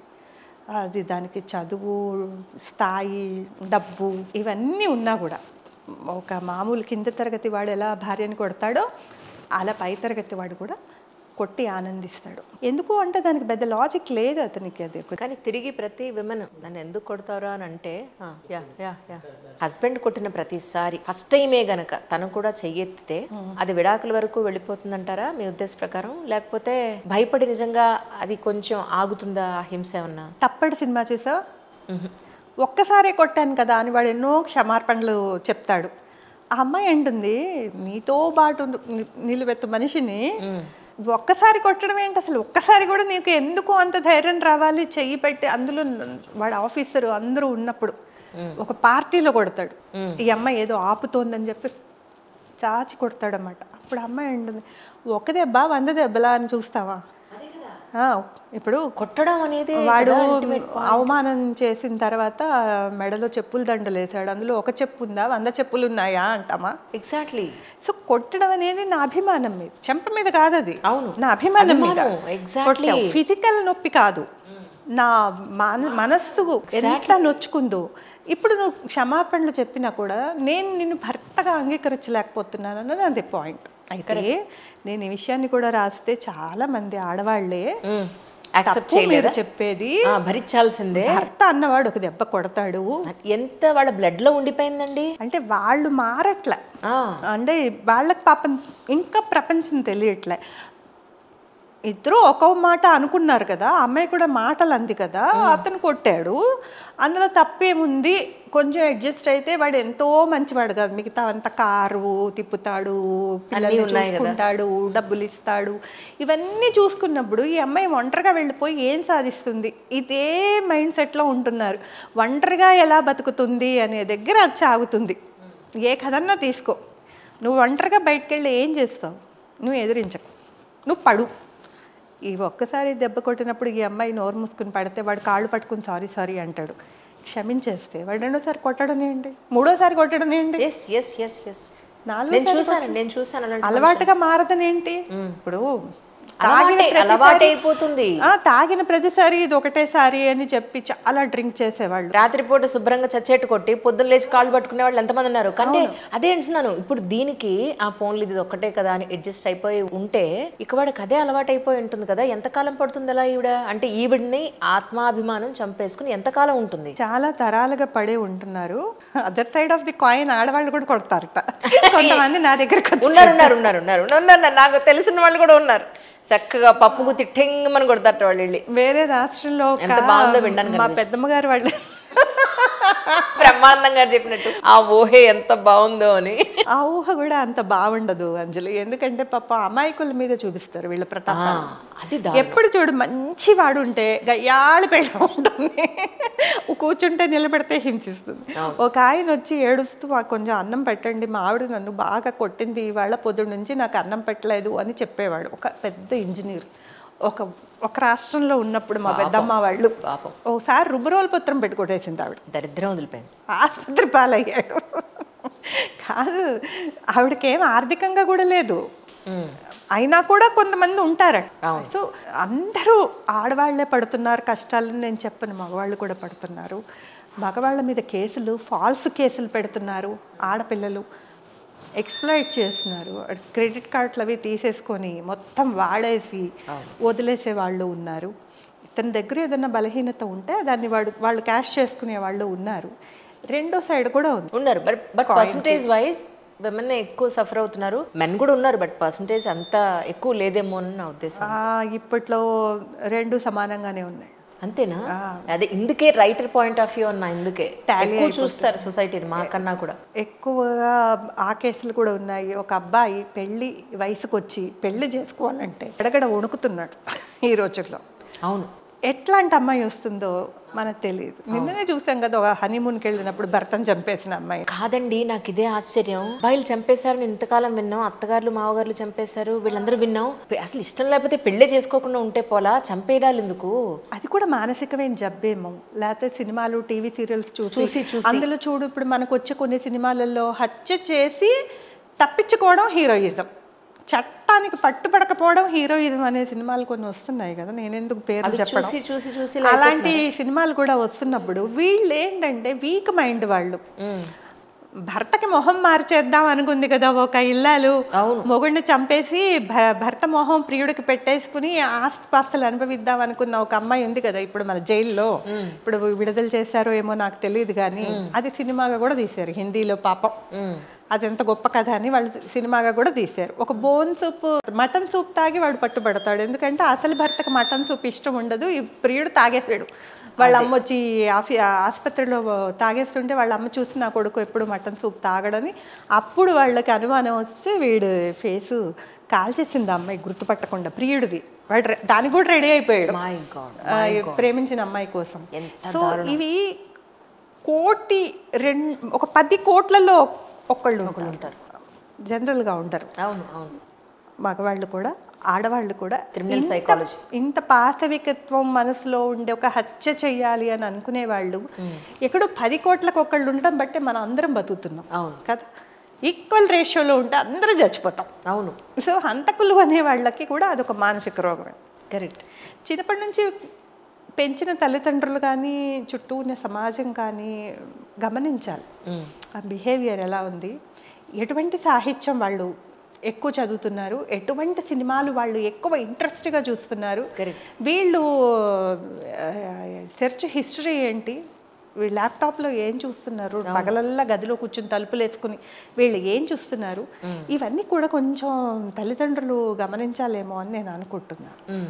కానీ నిజంగా తెలీదు, తలుపేసేసుకుని లోపల ఏం చేస్తున్నారో మనకి తెలియదు. ఇప్పుడు బయట సొసైటీలో కూడా అంతే కదండి. ఇప్పుడు మా ఇంట్లో జరిగిందే, అసలు 4 గోడల మధ్య వాళ్ళు ఎంత హింసిస్తారో బయట ఎవ్వరికీ తెలీదు. బయటకు వెడితే మాత్రం అసలు ఎంతో బాగా చూసుకున్నట్టుగా యాక్ట్ చేస్తారు. చివరికి మా అమ్మ వాళ్ళే కూడా అయ్యో అదేంటమ్మా ఎంత బాగా చూసుకుంటాడు కదా నిన్ను అనేంతగా యాక్ట్ చేస్తారు వీళ్ళు. అసలు యాక్టింగ్ మనం బయట అవార్డులు ఇస్తాం, అబ్బాయి వీళ్ళకి స్పెషల్ అవార్డ్స్ పెట్టారు. లేటెస్ట్ నవల వచ్చినది ఎందుకే నీకు ఇంత తొందర, అందులో అమ్మాయి చెప్తూ ఉంటుంది వాళ్ళ అమ్మతోటి, మేమంతా పెద్దల మాట విన్నాం, శుభ్రంగా పెళ్ళిళ్ళు చేసుకుని నిక్షేపంలా సంసారాలు చేసుకుంటున్నాం, మీకే మాయరోగాలు, మేమేం సంబంధం చెప్పినా కూడా వద్దు వద్దు వద్దు అంటారు అని వాళ్ళ అమ్మ యాజ్ యూజువల్ అందరు అమ్మల్లాగే సాధిస్తూ ఉంటుంది. అమ్మాయి పెళ్లి సంబంధాలు వద్దు చూడొద్దు అందని. అమ్మాయి ఏం నిక్షేపంగా కాపురాలు చేసుకుంటున్నారమ్మా, నువ్వు అంతే ఒక పేడకడ అంతే కారులో వేస్తే పడి ఉండక నువ్వు నాతో రానంటావేంటి అని అన్నప్పుడు పెద్దమ్మ బాధపడింది. నువ్వు మీ నాన్న నిన్ను చీటికి మాటికి నీకేం తెలియదు నోరు మూసుక అంటే బాధపడతావు. నువ్వు పెళ్ళైన 3వ రోజే నీ వైలను అటక మీద పడేస్తే నువ్వు ఊరుకున్నావు, నీ సంగీతాన్ని నువ్వేమీ కొనసాగించలేదు. ఏమిటమ్మా నిక్షేపంగా కాపురం చేయడం అంటే, నాన్న పెద్దనాన్నలు మన బాబాయిలు ఇచ్చే నగల కారా మిమ్మల్ని తీసుకెళ్లే పెళ్ళిళ్ళక ఇదా నిక్షేపంగా కాపురం చేసుకోవడం అంటే ఏమిటి, అసలు మీ డెఫినేషన్ ఏమిటి? అన్నింటికి అడ్జస్ట్ అయి ఉంటే నా డెఫినేషన్ అది కాదు. సింపుల్. నువ్వేమనుకుంటున్నావు, ఇది సిగరెట్లు తాగుతుంది, అబ్బాయిలతో మాట్లాడుతుంది, ఇది ఎందుకు పనికిరాదు. ఇది అసలు ఒకరోజు చెడిపోతుంది, అసలు ఇది పనికే రాదు అని చెప్పి చుట్టుపక్కల వాళ్ళు కామెంట్ చేస్తూ ఉంటారు కొంతమంది గురించి. అది నిక్షేపంగా ఉంటుంది ఇంకో 10 ఏళ్ల తర్వాత కూడా. అది అలాగే తాగుతుంది, మహా అయితే రోగం వస్తుంది దానికి, అంతే తప్పించి దానికి ఏమి కాదు. నీకేమవుతుంది, నువ్వు కుళ్ళిపోతూ అభద్రతా భావంతో దానిలా నేను ఉండలేనే అని ప్రతి నిమిషం కంపేర్ చేసుకుంటూ, ఇది నాకే జరిగింది. మా అపార్ట్మెంట్ ఒకళ్ళకి అద్దెకిస్తే 3 అమ్మాయిలకి ఇచ్చా, వర్కింగ్ విమెన్కి. పక్కింటి వాళ్ళు కంప్లైంట్ చేశారు, ఆ అమ్మాయిలు సిగరెట్లు తాగుతున్నారు, ఆ అమ్మాయిలకి బాయ్ ఫ్రెండ్స్ వస్తున్నారు అని చెప్పి కంప్లైంట్ చేశారు. అప్పుడు ఆ సొసైటీ వాళ్ళు నాకు ఫోన్ చేశారు, గేటెడ్ కమ్యూనిటీ కదా, సొసైటీ వాళ్ళు ఫోన్ చేసి మీరు ఇట్లా ఎవరికో అద్దెకి ఇచ్చారట, అమ్మాయిలు ఇట్లా చేస్తున్నారట అంటే నేను అడిగా, ఆ అమ్మాయి బయటకు వచ్చి కారిడార్లో నిలబడి సిగరెట్లు తాగుతుందా? లేదు. రూమ్లో తాగుతుంది, నీకు ఎలా తెలిసింది? రైట్. ఆ అమ్మాయి ఇంటికి బాయ్ ఫ్రెండ్స్ వస్తున్నారు, వాళ్ళు బాయ్ ఫ్రెండ్స్ అని నీకేంటి, నీకేంటి రుజువు? అసలు నీకు నీ ఇంటి విషయాలు తప్పించి పక్కింటి విషయాలు ఎందుకు, నీకెందుకు ఇంత ఈర్ష? అవును, ఆ అమ్మాయి జీవితం ఆనందంగా జీవిస్తుందని. వాళ్ళు మందు తాగి బాటిల్స్ కింద పడేసి తాగి చందనాలాడి మిమ్మల్ని తిడితే బాల్కనీలో న్యూసెన్స్ చేసి కక్కుకుని చేస్తే ఎవ్రీ రైట్ మనకుంది వాళ్ళని ఖాళీ చేయించేయడానికి. అమ్మాయి డోర్ వేసుకుని లోపల స్మోక్ చేసిందా నీకు అనవసరం. ఒక మగపిల్లాడిని అడుగుతావు, నువ్వు తలుపేసుకుని సిగరెట్ ఎందుకు తాగుతున్నావురా అని పక్కింటి ఆవిడ వచ్చి అడుగుతుందా? అమ్మాయిని ఎందుకు అడుగుతున్నావు నువ్వు? నేను స్మోకింగ్ని ఎంకరేజ్ చేయట్లా, ఆడపిల్ల మగపిల్లాడనే వ్యత్యాసంతో సమాజం ఎందుకు ఇంత కుమిలిపోతుంది? దాన్ని దారిలో పెట్టాలి, అది గాడి తప్పుతోందేమో, దానికి మనం బుద్ధి చెప్పాలి.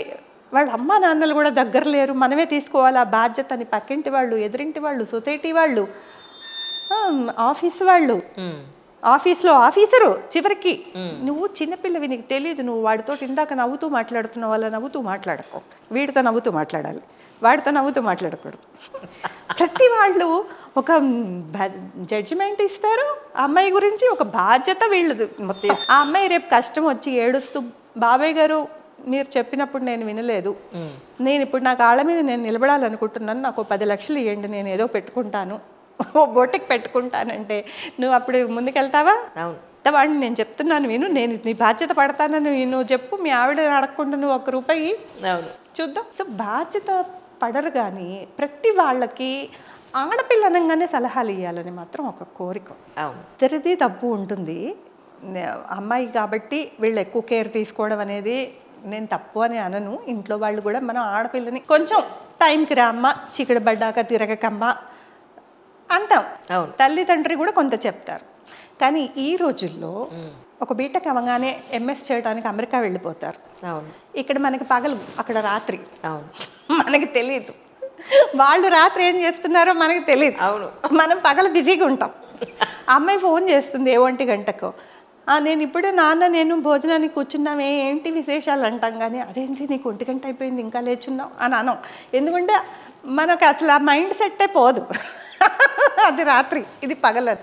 సో అంత వ్యత్యాసంగా ఉన్నప్పుడు జీవిత స్టైల్స్, ఆ అమ్మాయి ఏం చేస్తుంది, ఏం తింటుంది, ఎలా బతుకుతుంది అనేది మనకేం తెలుసు?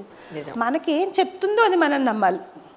అమ్మ నేను 4 గంటలకే ఇంటికి వచ్చేసానమ్మా, కాలేజ్ అవ్వగానే చదువుకుంటూ రూమ్లో ఉన్నానమ్మా అని చెప్పి పబ్లో కూర్చొని చెప్పినా నువ్వు నమ్మాలి కదా. అంతే కదండి. మహా అయితే ఏది వీడియో కాల్ చేయి చూపించు అని అంటామనుకో, ఇప్పుడు కాదమ్మా మా రూమ్మేట్కి డిస్టర్బెన్స్ అవుతుంది అని కూడా చెప్తాం. అవును, ఏమి చేయలేం. మనం పిల్లల దగ్గర హెల్ప్లెస్, వాళ్ళు ఏం చెప్తే అది నమ్మాలి. అవును, ఇండియాలో కానీ, హైదరాబాద్లో కానీ, పల్లెటూరులో కానీ, ఎక్కడైనా అదే పరిస్థితి. వేరే దేశంలో కానీ పిల్లలు మనకి ఏం చెప్తున్నారు మనం అది నమ్మాలి. మనం ఎక్కువ ప్రయత్నించి దాని పుస్తకాలన్నీ వెతికి దాని సెల్ ఫోన్ తీసుకుని రోజు చేసి ఇలా అంతా చేస్తే అది తప్పకుండా నెగిటివ్ రిజల్ట్కే వెళ్తుంది. మహా అయితే మనం చెప్తాం ఇట్లా బలానా వాళ్ళు ఇట్లా అయింది కాబట్టి అది రాంగ్ ఎగ్జాంపుల్ అమ్మా, అట్లా చేయకూడదు, ఫస్ట్ నువ్వేంటో నువ్వు నిరూపించుకో, నీ కాళ్ళ మీద నువ్వు నిలబడు, ఫస్ట్ ఇలాంటి ప్రలోభాలకి నువ్వు లోన్ కాకు. ఈ మధ్య వరుసగా 3వ సినిమాలు ఏమో చూసా, డిప్లొమేట్ ఒకటి, కాఫీర్ ఒకటి, మా ఎంగేజ్లో తీసినవి మనీషా కొయిరాలది ఒక గ్రేట్ ఎస్కేప్ అని, తర్వాత పింజర్ అని, ఊర్మిళ మటోండ్కర్, అన్నిట్లోనూ ఏదో ఒక ఉత్తరమో లేకపోతే అప్పుడు సోషల్ మీడియా లేదు, అవును, సోషల్ మీడియాలోనూ పరిచయం అయిన అతన్ని పెళ్లి చేసేసుకుంటారు. వాడి దేశం కూడా వెళ్ళిపోతారు. అప్పుడు తెలుస్తుంది వాడు టెర్రరిస్ట్ అని లేదా తాలిబాన్ లీడర్ అని, తాలిబాన్లో ఒక సభ్యుడని. 5-10 నిమిషాలలో ఒక మనిషిని నమ్మటం, అవును, 10 రోజుల్లో ఒక మనిషిని ప్రేమించటం, నెల రోజుల్లో ఒక మనిషిని పెళ్లి చేసుకోవడం, 3 నెలల్లో వాడితో దేశం దాటి వెళ్ళిపోవడం, ఇవి ఈ సినిమాలన్నిట్లో కూడా కొంచెం కొద్దిగా కలిసే పాయింట్స్. సో ఇక్కడ మార్పు రావాలి. ఆడపిల్లకి ప్రేమ రాహిత్యంలో ఉంటుంది అమ్మాయి. ఎవడన్నా కొంచెం ప్రేమ చూపించగానే పడిపోతుంది అని అంటే లోపం మన పెంపకంలోనో మన ఇంట్లోనో కొద్దిగా ఉండే ఉంటుంది. కొంచెం టైం తీసుకోండి, స్పెండ్ టైం విత్ దెమ్. పిల్లలతో టైం స్పెండ్ చేయండి. నేను ఇంకో కథలో కూడా రాశాను, అదంతే. ఆ కథ పేరు అది ఆంధ్రప్రభలో వచ్చింది. పక్కింట్లో ఉన్న ఒక 60 ఏళ్ల ముసలాయిన రిటైర్డ్ ప్రొఫెసర్ని ఒక 18 ఏళ్ళ అమ్మాయి ప్రేమించేస్తుంది. అతన్ని తప్ప నేను పెళ్లి చేసుకోను అంటున్నాను. అప్పట్లోనే ఉన్నాయా ఇవి? నేను ఇప్పుడు కొత్తగా వచ్చాయి అనుకుంటున్నాను. ఎందుకు అంటే దానికి కారణం ఒకటే, అతనికి టైం ఉంది, రిటైర్ అయిపోయాడు, నేను బాగా పొగుడుతున్నాడు, టైం స్పెండ్ చేస్తాను. మీకు ఈ అమ్మ నాన్నలు బిజీ, అన్నదమ్ములు వాళ్ళ కెరియర్స్లో బిజీగా ఉంటారు, ఈగో సాటిస్ఫై చేయరు, ఎక్కువసేపు కూర్చుని మాట్లాడి పొగిడి ఇవన్నీ. అమ్మాయికి అంతకంటే పెద్దగా ఆలోచనలు పోవు, ఈగో సాటిస్ఫాక్షన్ నిజం. రెండోది టైం స్పెండ్ చేయటం, మన మీద ఎక్కువ కేర్ చూపించటమే. మన ప్రేమ అంటే పెద్ద ఏముంది చెప్పు, డిక్షనరీలో అర్థము. మన మీద ఎక్కువ కేర్ చూపించే వాళ్ళనే మనం ప్రేమించామని అనుకుంటాం కదా, వాళ్ళు కూడా అంతే అనుకుంటే వీళ్ళు కూడా అంతే అనుకుంటారు. మహా అయితే కొంచెం ఫిజికల్ అపియరెన్స్కి కొన్ని మార్కులు ఎక్కువ పడతాయి. అవును, అవన్నీ కాదు నేను ప్రేమించాను అని పెద్దవాళ్ళని అమ్మాయిల్ని పెద్దవాళ్ళు, పెద్ద వయసున్న వాళ్ళని అబ్బాయిలు అనుకునేవి కూడా ఎందుకు అంటే ఎక్కడో వాళ్ళ మనసుని వాళ్ళు టచ్ చేశారని. అది కొంచెం ఇంట్లో వాళ్ళు కూడా కొంచెం శ్రద్ధ చూపించి వీడికి ఏదో లోపం మనం చేస్తున్నాము, బయటకు వెళ్తున్నాడు, ఎక్కువగా వాళ్ళతోటి సన్నిహితత్వం పెంచుకుంటున్నాడు అన్నప్పుడు మనం కొంచెం వాళ్ళని దారిలో పెట్టడానికి ట్రై చేయొచ్చు. కరెక్ట్. కానీ ఏదైనా కూడా మనం ఒక దశ దాకనే, అందరూ అడల్ట్స్ అయిపోతున్నారు కదా, 18 ఏళ్ళు దాటిన తర్వాత వాళ్ళ ఇష్టాలు మనము గమనించాలి. ఇంత పిల్లాడిని కూడా మనం ఒక దెబ్బ వేయకూడదు. అమెరికాలో ఎప్పటి నుంచో ఉంది, వాడు వెంటనే ఫోన్ చేస్తాడు పోలీసులకి, మా నాన్న నన్ను కొట్టాడు వచ్చి అరెస్ట్ చేయండి అని. వాళ్ళు వస్తారు కూడా. అవును. ఇంకా ఇప్పుడు అంత రాలేదు కానీ ఇండియాలో ఇప్పుడు కూడా భయపడిపోతున్నారు. అవును. స్కూల్లో టీచర్లు కానీ ఇంట్లో పేరెంట్స్ కానీ పిల్లల మీద చెయ్యి వేయరు. ఇది చాలా సంక్లిష్టమైన స్థితి, ఎందుకంటే మమ్మల్ని వీపులు వాయించేశారు కాబట్టి ఈజీగా పెంచారు. అదే అంటున్నాను. ఇప్పుడు అలా అనుకుంటే మీరైనా నేనైనా కూడా అలా పెరగలేదు. మరి అప్పుడు లిబర్టీ ఉండేది, తల్లికి కానీ తండ్రికి కానీ 2 దెబ్బలు వేసి దారిలో పెట్టడం అనేది. ఇప్పుడు అది లేదు కదా. సో సమాజం మారుతూ ఉన్నప్పుడు, చాలా అడ్వాన్స్ అవుతున్నప్పుడు కొన్ని మంచి ఉంటాయి, కొన్ని చెడు ఉంటాయి. పాత వాళ్ళందరూ ఇప్పుడు వచ్చే మార్పులన్నీ చెడనే చెప్తారు. మనం ఫేస్బుక్ తెరిచినా ఎక్కడైనా సోషల్ మీడియాలలో మా చిన్నప్పుడు మేము చక్కగా తిరగల్లో విసురుకునే వాళ్ళం, చల్ల కవ్వంతో చల్ల చేసుకునే వాళ్ళం, ఉమ్మడి కుటుంబంలో 40 మంది కలిసి ఉండేవాళ్ళం. దాని వెనుక ఎన్నో బాధలు ఉంటాయి. ఇప్పుడు మనకు చెప్పుకోవడానికి ముచ్చటగా ఉంది, పడుకుంటే ఎవరికి పక్కబట్టలు ఉండేవి కావు కదా. ఇంతమంది కడుపు నింపాలి, 3 సార్లు 3 కంచాలు లేవాలి, ఒక్కడు సంపాదించేవాడు ఉండేవాడు, ఆడవాళ్ళు ఉద్యోగాలు చేసేవాడు. ఏదో తెచ్చి పెట్టిందన్న జాగ్రత్తగా కుటుంబం గడపడమే తప్ప వీళ్ళ నుంచి పాపం ఎక్కువ సంపాదన అది ఆశించి, ఎప్పుడు గడుపులు, ఎప్పుడు పురుళ్ళు, ఎప్పుడు బాలింత చూలింత ఉండి వాళ్ళు అసలు ఏమి చేయడానికి కూడా వాళ్ళకి కొన్ని పనులు అవి వచ్చినా కూడా కుట్టటాలు అవి ఇవి పాపం వచ్చినా కళలు వచ్చినా వాళ్ళు ఏం చేయలేకపోయేవారు. నీతో పాటు నేను కూడా సంపాదిస్తున్నాను అని ఒక చేయూతనిచ్చే కాలం కాదు అది. సో మన నాస్టాలజియాకి చెప్పుకోవడానికి చాలా బాగుంటాయి. అందరం కూర్చుని ఒక చోట మనం కబుర్లు చెప్పుకుంటూ వెన్నెట్లో ఒక కంచంలో అన్నం కలుపుకొని తినేవాళ్ళం. అంటే అప్పుడు టీవీలు లేవు, సెల్ ఫోన్లు లేవు. ఇప్పుడు అన్నం తింటున్నా కూడా సెల్ ఫోనే ఒక చేతిలో. సో టెక్నాలజీని నువ్వు ఆపలేవు. కరెక్ట్. ఇప్పుడు ఏఐ కూడా వచ్చేసింది, నీ నోట్లోంచి రాని మాటల్ని తెప్పించగలను. నువ్వే మాట్లాడుతుంటావు, పెదవులు కదులుతూ ఉంటాయి, నువ్వు నన్ను బండబూతులు తిట్టచ్చు. ఏఐ అయ్యో నేను ఇలా అనలేదండి, అసలు నాకు తెలియదండి, నాకు ఆవిడంటే ఇష్టం అండి, మరి ఎందుకు ఇది ఉంది అలాగా. నిన్న ఒక ముసలి ఆవిడని ఒక అబ్బాయి ఇట్లా కవగలిచ్చుకుని లిప్ టు లిప్ కిస్ ఇస్తున్నది ఏఐలో. అది చాలా యూట్యూబ్లో అంతా ప్రచారం అయింది. కానీ జాగ్రత్తగా చూస్తే 3 చేతులు కనిపిస్తున్నాయి వాడికి. ఇటు ఒకటి వేసాడు, ఇక్కడ 2 చేతులు. సో కొన్నిసార్లు పట్టుబడిపోతుంది ఏఐ, ఎంత టెక్నాలజీ అయినా కూడా. సో మంచిగా చెడుగా అదే మంచికి ఉపయోగించవచ్చు, అదే చెడుకి ఉపయోగించవచ్చు కదా. కత్తికి 2 వైపులా పదున్నట్టు. సో అప్పట్లో చదువుకునే అమ్మాయిల్ని అందుకనే అప్పుడు అసలు చదివే చెప్పించొద్దు అన్నారు ఒకనొక టైంలో. కానీ నాకు అనిపిస్తుంటుంది అప్పుడప్పుడు రమణి గారు, మీకు 2 మగపిల్లలు కానీ ఒక ఆడపిల్లలు ఉంటే మీరు ఎలా పెంచేవాళ్ళ? మనం ఏం చెయ్యం అంజలి, పెరుగుతారు అనుకుంటాం అంతే. ఇప్పుడు నేను ఒకసారి మా అబ్బాయితో సరదాగా అన్నా, కష్టపడి పెంచినందుకు నువ్వు నన్ను ఇలా అంటావురా అని అంటే, అమ్మ నువ్వు పెంచకపోతే నేను ఉయ్యాల్లోనే ఉండిపోయేవాడినమ్మా. 100% ఫ్యాక్ట్. అయినా మనం ఏదో పెంచాం అనుకుంటాం, మనం పెంచాం. వాళ్ళకి ఫెసిలిటీస్ ఇస్తాం అన్నీ అంతే. వాళ్ళకి ఫెసిలిటీస్ మనం ఇస్తాము, వాళ్ళు పెరుగుతారు. మనం మర్యాద మనం నిలబెట్టుకుంటూ వాళ్ళతో ఎంత మర్యాదగా మాట్లాడాలి, ఎక్కడ ఆగాలి, ఎక్కడ ముందుకెళ్ళి సలహా ఇవ్వాలి మనకు తెలియాలి. ఇందాక నువ్వు ఒక ప్రశ్న అడిగావు, 2 కోడళ్ళు వచ్చారు కదా, మీ కూతుళ్ళు లేరు, కోడళ్ళు వచ్చారు కదా, ఎలా ఉంది? నా పెద్ద కోడలు మలయాళి, నేనేం రాస్తానో తెలియదు, ఒక అక్షరం చదవదు. ఏం రాస్తానో తెలియదా, ఏమంటానో నేనేం మాట్లాడుతున్నానో తెలియదు. తను మలయాళి. వాళ్ళ అమ్మ నాన్నలు నన్ను సొంత ఒక చెల్లెల్లాగా చూసుకుంటారు. వాళ్ళ నాన్నగారు. 2వ కోడలు పంజాబీ, పుట్టి పెరిగింది అమెరికా. హిందీ కూడా పూర్తిగా రాదు, పంజాబీ ఇంగ్లీషు అంతే. సో తనకైతే ఇంకా అసలేం అగమ్య గోచరం మన పద్ధతులు అవన్నీ కూడా కదా. కానీ వాళ్ళిద్దరూ నాతో ఫ్రెండ్లీగా ఉంటారు, ఎందుకంటే నేను మొదటి రోజు నుంచి వాళ్ళతో ఫ్రెండ్ లాగానే ఉన్నా. రైట్. ఈ డ్రెస్ కొనుక్కుందామా, ఈ సినిమాకి వెళ్దామా, పార్టీ చేసుకుందామా, చాలా ఫ్రెండ్లీగా ఉంటారు, స్పాకి వెళ్దామా. మాకు ఇంతకంటే ఎక్కువ డిస్కషన్స్ ఏముంటాయి? అమ్మాయికి ఏమైనా వంట వచ్చా, పోనీ చింతకాయ పచ్చళ్ళు నువ్వు ఎందుకు ఇంకు వేసావే, నేను అలా వేస్తే తినను, ఇంకొకలా చెయ్యి. చింతకాయే తెలియదు, పచ్చడే తెలియదు, వంటింట్లోకి వెళ్ళలేదు. సో ఆ అమ్మాయితోటి నాకు ఆ డిస్కషన్ రాదు. మా వాళ్ళు వచ్చినప్పుడు నువ్వు సరిగ్గా మాట్లాడలేదు, మీ వాళ్ళు వచ్చినప్పుడు నువ్వు చాలా ప్రేమగా, ఇలా అనడానికి వీల్లేదు. ఎందుకంటే వాళ్ళు నాతోటే ఎక్కువ క్లోజ్గా ఉంటారు ఆ అమ్మాయి కంటే కూడా. ఒకవేళ ఆ అమ్మాయి ఆఫీస్కి వెళ్ళిపోయి బిజీగా ఉంటే నేనే వాళ్ళతో ఎక్కువ కబుర్లు చెప్తూ ఉంటా వచ్చినప్పుడు, వాళ్ళు కూడా నాతో అంత ప్రేమగా. ఇంకా పంజాబీ వియ్యాల వారైతే కారులో ఇప్పుడు ఎక్కినప్పటి నుంచి ఇక్కడ దిగే వరకు మాట్లాడుతూనే ఉన్నారు మా వియ్యంకుడు వాళ్ళు సర్దార్జీలు 6. ఓకే.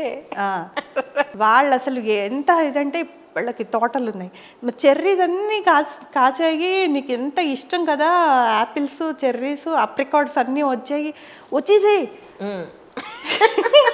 ఈ చెర్రీస్ కోసం వచ్చేసాయి అంటారు అన్నమాట వాళ్ళు ఫామ్ హౌస్లు. సో ఏముంటుంది అంజలి, ఎందుకంటే రోజు చివరిలో మనకి రాత్రి పడుకునే ముందు మనశ్శాంతిగా ఉండాలి అని అంటే మనం చెప్పుకునేవి రీల్స్ పంపించుకుంటాము ఇన్స్టాలో, అవి నేను మా కోడళ్ళు జోక్స్ పంపించుకుంటాం, మీమ్స్ పంపించుకుంటాం. పంజాబీ అమ్మాయితోటి కొంచెం ఎక్కువ హిందీ సినిమాలు అవన్నీ మాట్లాడతాం. అసలు కుమారి శ్రీమతి నేను రాసిన వెబ్ సిరీస్ అంతా కూడా చూసింది. కొలీగ్స్కి, ఇంకా అమెరికన్ కొలీగ్స్కి కూడా కూర్చోబెట్టి చూపించింది. తను కాస్కోలో ఆడిటర్ అనమాట. Okay okay. సో వాళ్ళకి కూడా చూపించింది. అన్ని లాంగ్వేజెస్లో రావటం వల్ల ఈ మధ్య అన్నీ చూడగలుగుతున్నారు. నా పేరు పడిందని చెప్పి కొన్ని సినిమాలు మా వియ్యంకుడు తెలుగు రాకపోతే సబ్ టైటిల్స్ చదువుకుంటూ చూసేస్తూ ఉంటారు. So nice. సో నేనేం చెప్తున్నానంటే, మన జీవితం 2 చాయిస్లు ఇచ్చాడు దేవుడు. ఒకటి ఆనందంగా జీవించు, ఒకటి ఏడుస్తూ జీవించు. నువ్వు రెండోది కోరుకున్నప్పుడు ఎవరు ఏమీ ఆపలేరు. నీకు ఎన్ని నేను చెప్పినా కూడా అలా అయితే ఇలా ఉంటుంది కదా అని మళ్ళీ ఇంకోటి చెప్తూ ఉంటారు. నువ్వు ఏడవకు, నీ ఆరోగ్యం కుదుట పడిపోతుంది, బలానా డాక్టర్ దగ్గర నేను తీసుకెళ్తా. బలానా డాక్టర్ మొన్న ఎవరికి ఆపరేషన్ చేస్తే ఫెయిల్ అయిందే. అలా కాదమ్మా, చాలా మంచి డాక్టరు, నీకు వచ్చిన రోగం అంత పెద్దది కాదు, నీకు ఆపరేషన్ చేస్తే తగ్గిపోతుంది, ఇవన్నీ మనం చెప్తాం. ఆపరేషన్ చేశాక ఎవరు చూస్తారే, చూసేవాళ్ళు లేకపోతే మళ్ళీ తిరగబెడుతుందిట. ఇంకా మూర్ఖత్వంలో ఉన్న వాళ్ళు చాలా మంది వాళ్ళు అటు వెళ్తున్నారు, వాళ్ళు దుఃఖం వైపు వెళ్తున్నారు. నువ్వు ఆనందం వైపు మళ్ళించాలని ట్రై చేస్తున్నావు. దేవుడు కూడా మనని ఆనందం వైపు మళ్ళించాలని ట్రై చేస్తాడు. మనం దుఃఖం వైపు వెళ్తుంటాం. ఆయన మందిరం ముందు కూర్చుని చిన్నాడికి ఉద్యోగం లేదు, పెద్దవాడికి పిల్లలు లేరు, దానికి పెద్దదానికి ఏమో అత్తగారు బాగా సాధిస్తోంది అని. మళ్ళీ దేవుడు చెప్తాడు, చూడు నీకు కాళ్ళు ఉన్నాయి, చేతులు ఉన్నాయి, మెదడు ఉంది, నీకు పడుకోవడానికి మంచం ఉంది, తినడానికి అన్నం ఉంది, నీకు ఉండడానికి ఇల్లు ఉంది. మళ్ళీ మనం అటు వెళ్తాం. వెంకటేష్ గారి సినిమా చెప్పినట్టు నేను వయసులో ఉన్నప్పుడు మా నాన్న నా మాట వినలేదు, ఈయనకిచ్చి పెళ్లి చేశాడు, ఏం చూడు మా అక్క మొగుడులాగా అవన్నీ కొనరు, నాకు అమెరికా తీసుకెళ్ళరు. మళ్ళీ దేవుడు మనని మరుస్తాడు, చూడమ్మా నీకు ఎంత ఇచ్చాడు, మంచి నిక్షేపం లాంటి బిడ్డల్ని ఇచ్చాడు, ఏ లోపము లేదు వాళ్ళకి, నీ భర్త నిన్ను రోజు కొట్టడు, బలానా వాడు రోజు కొడతాడు, బలానా వాడు రోజు తాగుతాడు. మళ్ళీ దేవుడు మనని మార్చాలని చూస్తాడు. మళ్ళీ మనం అటు వెళ్తాం, చూడు బలానా సినిమా తార కట్టుకున్న చీర ఎంత బాగుందో, అలాంటి నేను జీవితంలో ఒక్కసారైనా కట్టుకుంటాను. చివరికి దేవుడు 2 చేతులు ఎత్తి దండం నీకు నమస్కారం తల్లి, నేను ఓడిపోయాను, నువ్వు ఎలా బతుకుతావు అలా బతుకు. అంతే. మనం వినే ప్రవచనాలన్నీ కూడా దేవుడు మనని, మనం చాగంటి వారి సుందరకాండ వింటూ ఉంటే దేవుడు మనని పిలుస్తున్నాడు, లేకపోతే నువ్వు వినవు. నీకు కర్మ పరిపక్వం కాకపోతే నువ్వు అది తిప్పించేసి వాళ్ళు ఎలా పెళ్ళాన్ని హత్య చేశాడు, ఇది ఎలా మొగుడిని హత్య చేసి ఆ వార్తల మీదే దృష్టి పోతుంది. నీకు కర్మ పరిపక్వమై నీకు కొంత రాసి పెడితే దేవుడు ఒక గీత, నువ్వు ఒక ప్రవచనం వింటావు, ఒక స్తోత్రం చదువుకుంటావు, దేవుడి ముందు కూర్చుంటావు, అది దానికి కూడా భాగ్యం ఉండాలి. ఒకళ్ళకి దానం వేయడానికి కూడా మనకి భాగ్యం ఉండాలి, తీసుకునేవాడికి కాదు. ఒకరోజు ఇంట్లో ఫంక్షన్ అయిపోయి చాలామంది రాకపోతే మనం ఆ భోజనం ఎవరికన్నా పంచుదామని వెళ్తే ఒక్కడు దొరకడం. అవును, అంటే మనకి ఇచ్చే రాత లేదనమాట. సో ఒకళ్ళకి దానం చేయడం అనేది భాగ్యం. అవును, అందరికీ రాదు. కొంతమంది బాగా కోట్లు ఉంటాయి, చేతిలోంచి పైసా రాదు. అవును, అంటే దరిద్రుడు, చేతిలోంచి రాదు దరిద్రుడు వాడు, చేతిలోంచి పైసా పెట్టలేడు, పక్క వాళ్ళకి ఇంటికి వచ్చిన వాళ్ళకి అన్నం తింటావా అని అడగలేడు. అవును అవును, అది. సో జీవితం ఎప్పుడు 2 ఉంటాయి మార్గాలు. మనం ఆనందం వైపు వెళ్ళడానికి ట్రై చేయాలి. ఆనందం వైపు నువ్వు వెళ్తున్న కొద్దీ నీకు డిస్సాటిస్ఫాక్షన్లు తగ్గిపోతూ ఉంటాయి. కరెక్ట్. నువ్వు సాటిస్ఫాక్షన్ వైపు వెళ్తూ ఉన్నప్పుడు నువ్వు అంటావు, చూడు మీతో గంట మాట్లాడితే నేను నవ్వుతూ ఇంటికి వెళ్ళి అవే హాయిగా ఉంటుంది. అవును, అసలు ఇలా అన్నారు అలా నాకు అవే చెవిలో మోగుతూ ఉంటాయి, అసలు హాయిగా నవ్వుకుంటూ. ఆ గంటల్లో నేను నీకు నా కష్టాలన్నీ చెప్పచ్చు. వీపు నొప్పి అంజలి, స్పైనల్ కార్డు సర్జరీ అయింది, అప్పటి నుంచి అసలు కాలు పడిపోయింది, కష్టపడి ఫిజియోథెరపీ చేయించా, వచ్చింది, అయినా కూడా ఇది నొప్పి తగ్గ మాయదారి నొప్పి. అసలు నేను ఏం మాట్లాడుతున్నానో ఏం రాస్తున్నానో నాకే తెలియదు. నీకే తెలియనప్పుడు చదివే వాళ్ళకి ఏం తెలుస్తుంది? కొంతమంది ఇలా మాట్లాడతారు. ఇంటికి ఎవరన్నా వెళ్తే ఉప్మా చేస్తాను, వెధ ఉప్మా ఎంతలోకి చేయాలి, నువ్వే వెధ ఉప్మా అన్నప్పుడు అది నేను ఎందుకు తింటా అనాలనిపిస్తుందా? అనిపించదు. సో లైఫ్ కూడా ఇంతే, సేమ్ లైఫ్ ఇదే. నువ్వు ఆనందాన్ని పంచుతావా, నీకు ఆనందం వస్తుంది. నువ్వు కష్టాలనే చెప్పుకున్నావు, వాడు రెండోసారి రాడు, మీ ఇంటికే రాడు. Correct correct. అమ్మో ఈవిడ తలుపు తెరుస్తుందేమో అని గబగబా వెళ్ళిపోతాడు, స్పీడ్ పెంచేసి వాడు వెహికల్ వెళ్ళిపోతాడు. సో అట్లా కూతుర్లతో కానీ, కోడళ్ళే కాదు కూతుర్లతో కూడా ఇలాగే మెలగాలి. వాళ్ళు పెరిగి పెద్దవి చదువుకుని ఉద్యోగాలు చేసేటప్పుడు వాళ్ళ ఇంటికి వెళ్ళినప్పుడు వాళ్ళ ఇష్టాలు చెల్లుతాయి. అలా ఉల్లికారం పెట్టి చెయ్యికి నాకు ఇష్టం ఉండదు ఉల్లిపాయ వేస్తే నువ్వు అంటే, నేనమ్మా మా ఇంట్లో ఇదే పద్ధతి అమ్మా, నాకు ఇదే అలవాటమ్మా, మా ఆయనకి ఇట్లాగే ఇష్టం అమ్మా అని చెప్తుంది. నా పిల్లలు ఇలాగే తింటారా, అన్నిటికంటే పెద్ద మంత్రం వాడు అలాగే తింటాడు. పిల్లలు మనవల గురించి చెప్పాక మనం ఇంకేమంటాం? ఏమన్నా వాడు ఇంత ఉంటాడు, 4 ఏళ్ళు వస్తే I don't like that Nani అంటాడు. బట్ చాలా ప్లెజెంట్గా ఫేస్ పెట్టి చెప్తాడు మా మనవడు అన్నీ. నేను అలా చేయాలి నాన్న, ఇలా చేయాలి నాన్న అని ఏమన్నా చెప్తే, స్విమ్మింగ్ తీసుకెళ్ళినప్పుడు కూడా చెప్తే I want like this only, I don't want that, I don't want. అబ్బా, అలా చెప్పడానికి ఎంత కాలం పట్టిందో మీకైనా? నో అని చెప్పడానికి నాకు ఒక 28 ఏళ్ళు పట్టింది. వాడు నో అని వాడు బుద్ధి వచ్చినప్పటి నుంచి చెప్తున్నాడు. మనం ఏమన్నా అంటే, ఇక్కడ కూర్చో పార్టీకి వెళ్తున్నాం నువ్వు వస్తావా అని మా అబ్బాయి ఒక రోజు అడిగితే, నో ఐ డోంట్ వాంట్ అంటే, అక్కడ చాలామంది పిల్లలు వస్తారు, పెద్దవాళ్ళు వస్తారు, and I don't want to meet, I want to read my comics book అని చెప్పగలుగుతున్నారు. సో ఆ నో ఇది నా ఇష్టం అని చెప్పటానికి మనకు 30 ఏళ్ళు బట్టి, నాకు 35 పట్టింది నాకు. మంచిదని. సో అలా మెచ్యూరిటీ కూడా అంతే. దిక్కుమాల జీవితం చాలా లేట్గా వస్తుందండి. ఎందుకింత లేట్గా వస్తుంటారు? ఈ మెచ్యూరిటీ 20 ఏళ్ళకే వచ్చుంటే లైఫ్ ఎంత బాగా సెట్ చేసుకుని. జ్ఞానదంతం ఎప్పుడు వచ్చింది? అసలు రాలేదా? వచ్చిందే పీకేశారు. కొంతమందికి జీవితంలో రాదు కదండి. నిజం నిజం నిజం నిజం. సో ఎంతో ఆనందంగా ఉంటారు వాళ్ళు. అమాయకత్వం, అజ్ఞానం చాలా ఆనందదాయకం. నిజం. ఎక్కువ ప్రపంచం తెలుసు అనుకో, ఎక్కువ కుమిలిపోతూ ఉంటాం. ఎగ్జాక్ట్లీ. ఎక్కువ బాధలు, అవును. ఎక్కువ ప్రపంచం తెలుసు మనకి, తక్కువ మనుషుల గురించి తెలుసు అనుకో, వాళ్ళు అసలు ఎంత ఆనందంగా ఉంటారంటే ఇదే శాసనం, మాకు తెలిసిందే ప్రపంచం, అసలు మాకు తెలియని విషయమే లేదని కొంతమంది మాట్లాడుతూ ఉంటారు. నువ్వు అలా అనుకుంటున్నావా? కాదు కాదు కాదు, నువ్వు అలా అనుకుంటున్నావా? అమెరికాలో అమ్మాయిలందరూ ఇట్లా చేస్తారు, మనం వెళ్తే బోల్డ్ వంటలు అవి చేస్తారని ఏమీ లేదు. అత్తగారు మామగారు వెళ్తే వంటింట్లోకి అడుగు పెట్టరు, అమ్మ నాన్నలు వస్తేనే వండి పెడతారు. అంటే వాళ్ళు నమ్ముతున్నారు, బలంగా విశ్వసిస్తున్నారు, వాళ్ళని మనం మార్చలేము. ఆ చిన్న ప్రపంచంలో వాళ్ళు చాలా ఆనందంగా ఉన్నారు. కొంతమందికి ప్రపంచంలో పెద్ద కష్టాలు ఏమి ఉండవు, అత్త ఆడబడుచు మొగుటవు అంతే, ఇంటి పక్కింటి ఆవిడ, అట్లా ఉన్న వాళ్ళు కూడా చాలా ఆనందంగా ఉంటారు. అవును. ఎంతో తెలిసిన వాళ్ళు జన సమస్యలన్నీ మన సమస్యలు అనుకుని శ్రీశ్రీ గారిలాగా కుమిలిపోతూ ఉంటాం. అది ఏంటంటే పరిధి పెద్దదైపోయి విస్తృతమైపోయి. అవును అవును. ఆ మేధ, అవును, మేధ పెరిగే కొద్దీ మనిషికి బాధ, మేధ పెరిగితే బాధ. నిజం నిజం, 100% కరెక్ట్. ఎన్నో వెబ్ సిరీస్ వస్తున్నాయి, యాక్చువల్లీ సినిమాల కన్నా వెబ్ సిరీస్లు ఎక్కువ వస్తున్నాయి. మీరు కొన్ని రాశారని నాకు తెలుసు. ఇంత ఎక్స్పీరియన్స్ ఉండి కూడా అంటే మిమ్మల్ని మీరు రిస్ట్రిక్ట్ చేసుకుంటున్నారా కొన్నింటికి, ఇది నాకు వద్దు ఈ జోనరు, లేదంటే ఇలా నేను వర్క్ చేయలేను అని మిమ్మల్ని మీరు ఆపుకుంటున్నారా, లేకపోతే నచ్చక చేయట్లేదా, ఎలా, ఏం జరుగుతుంది ఎగ్జాక్ట్గా?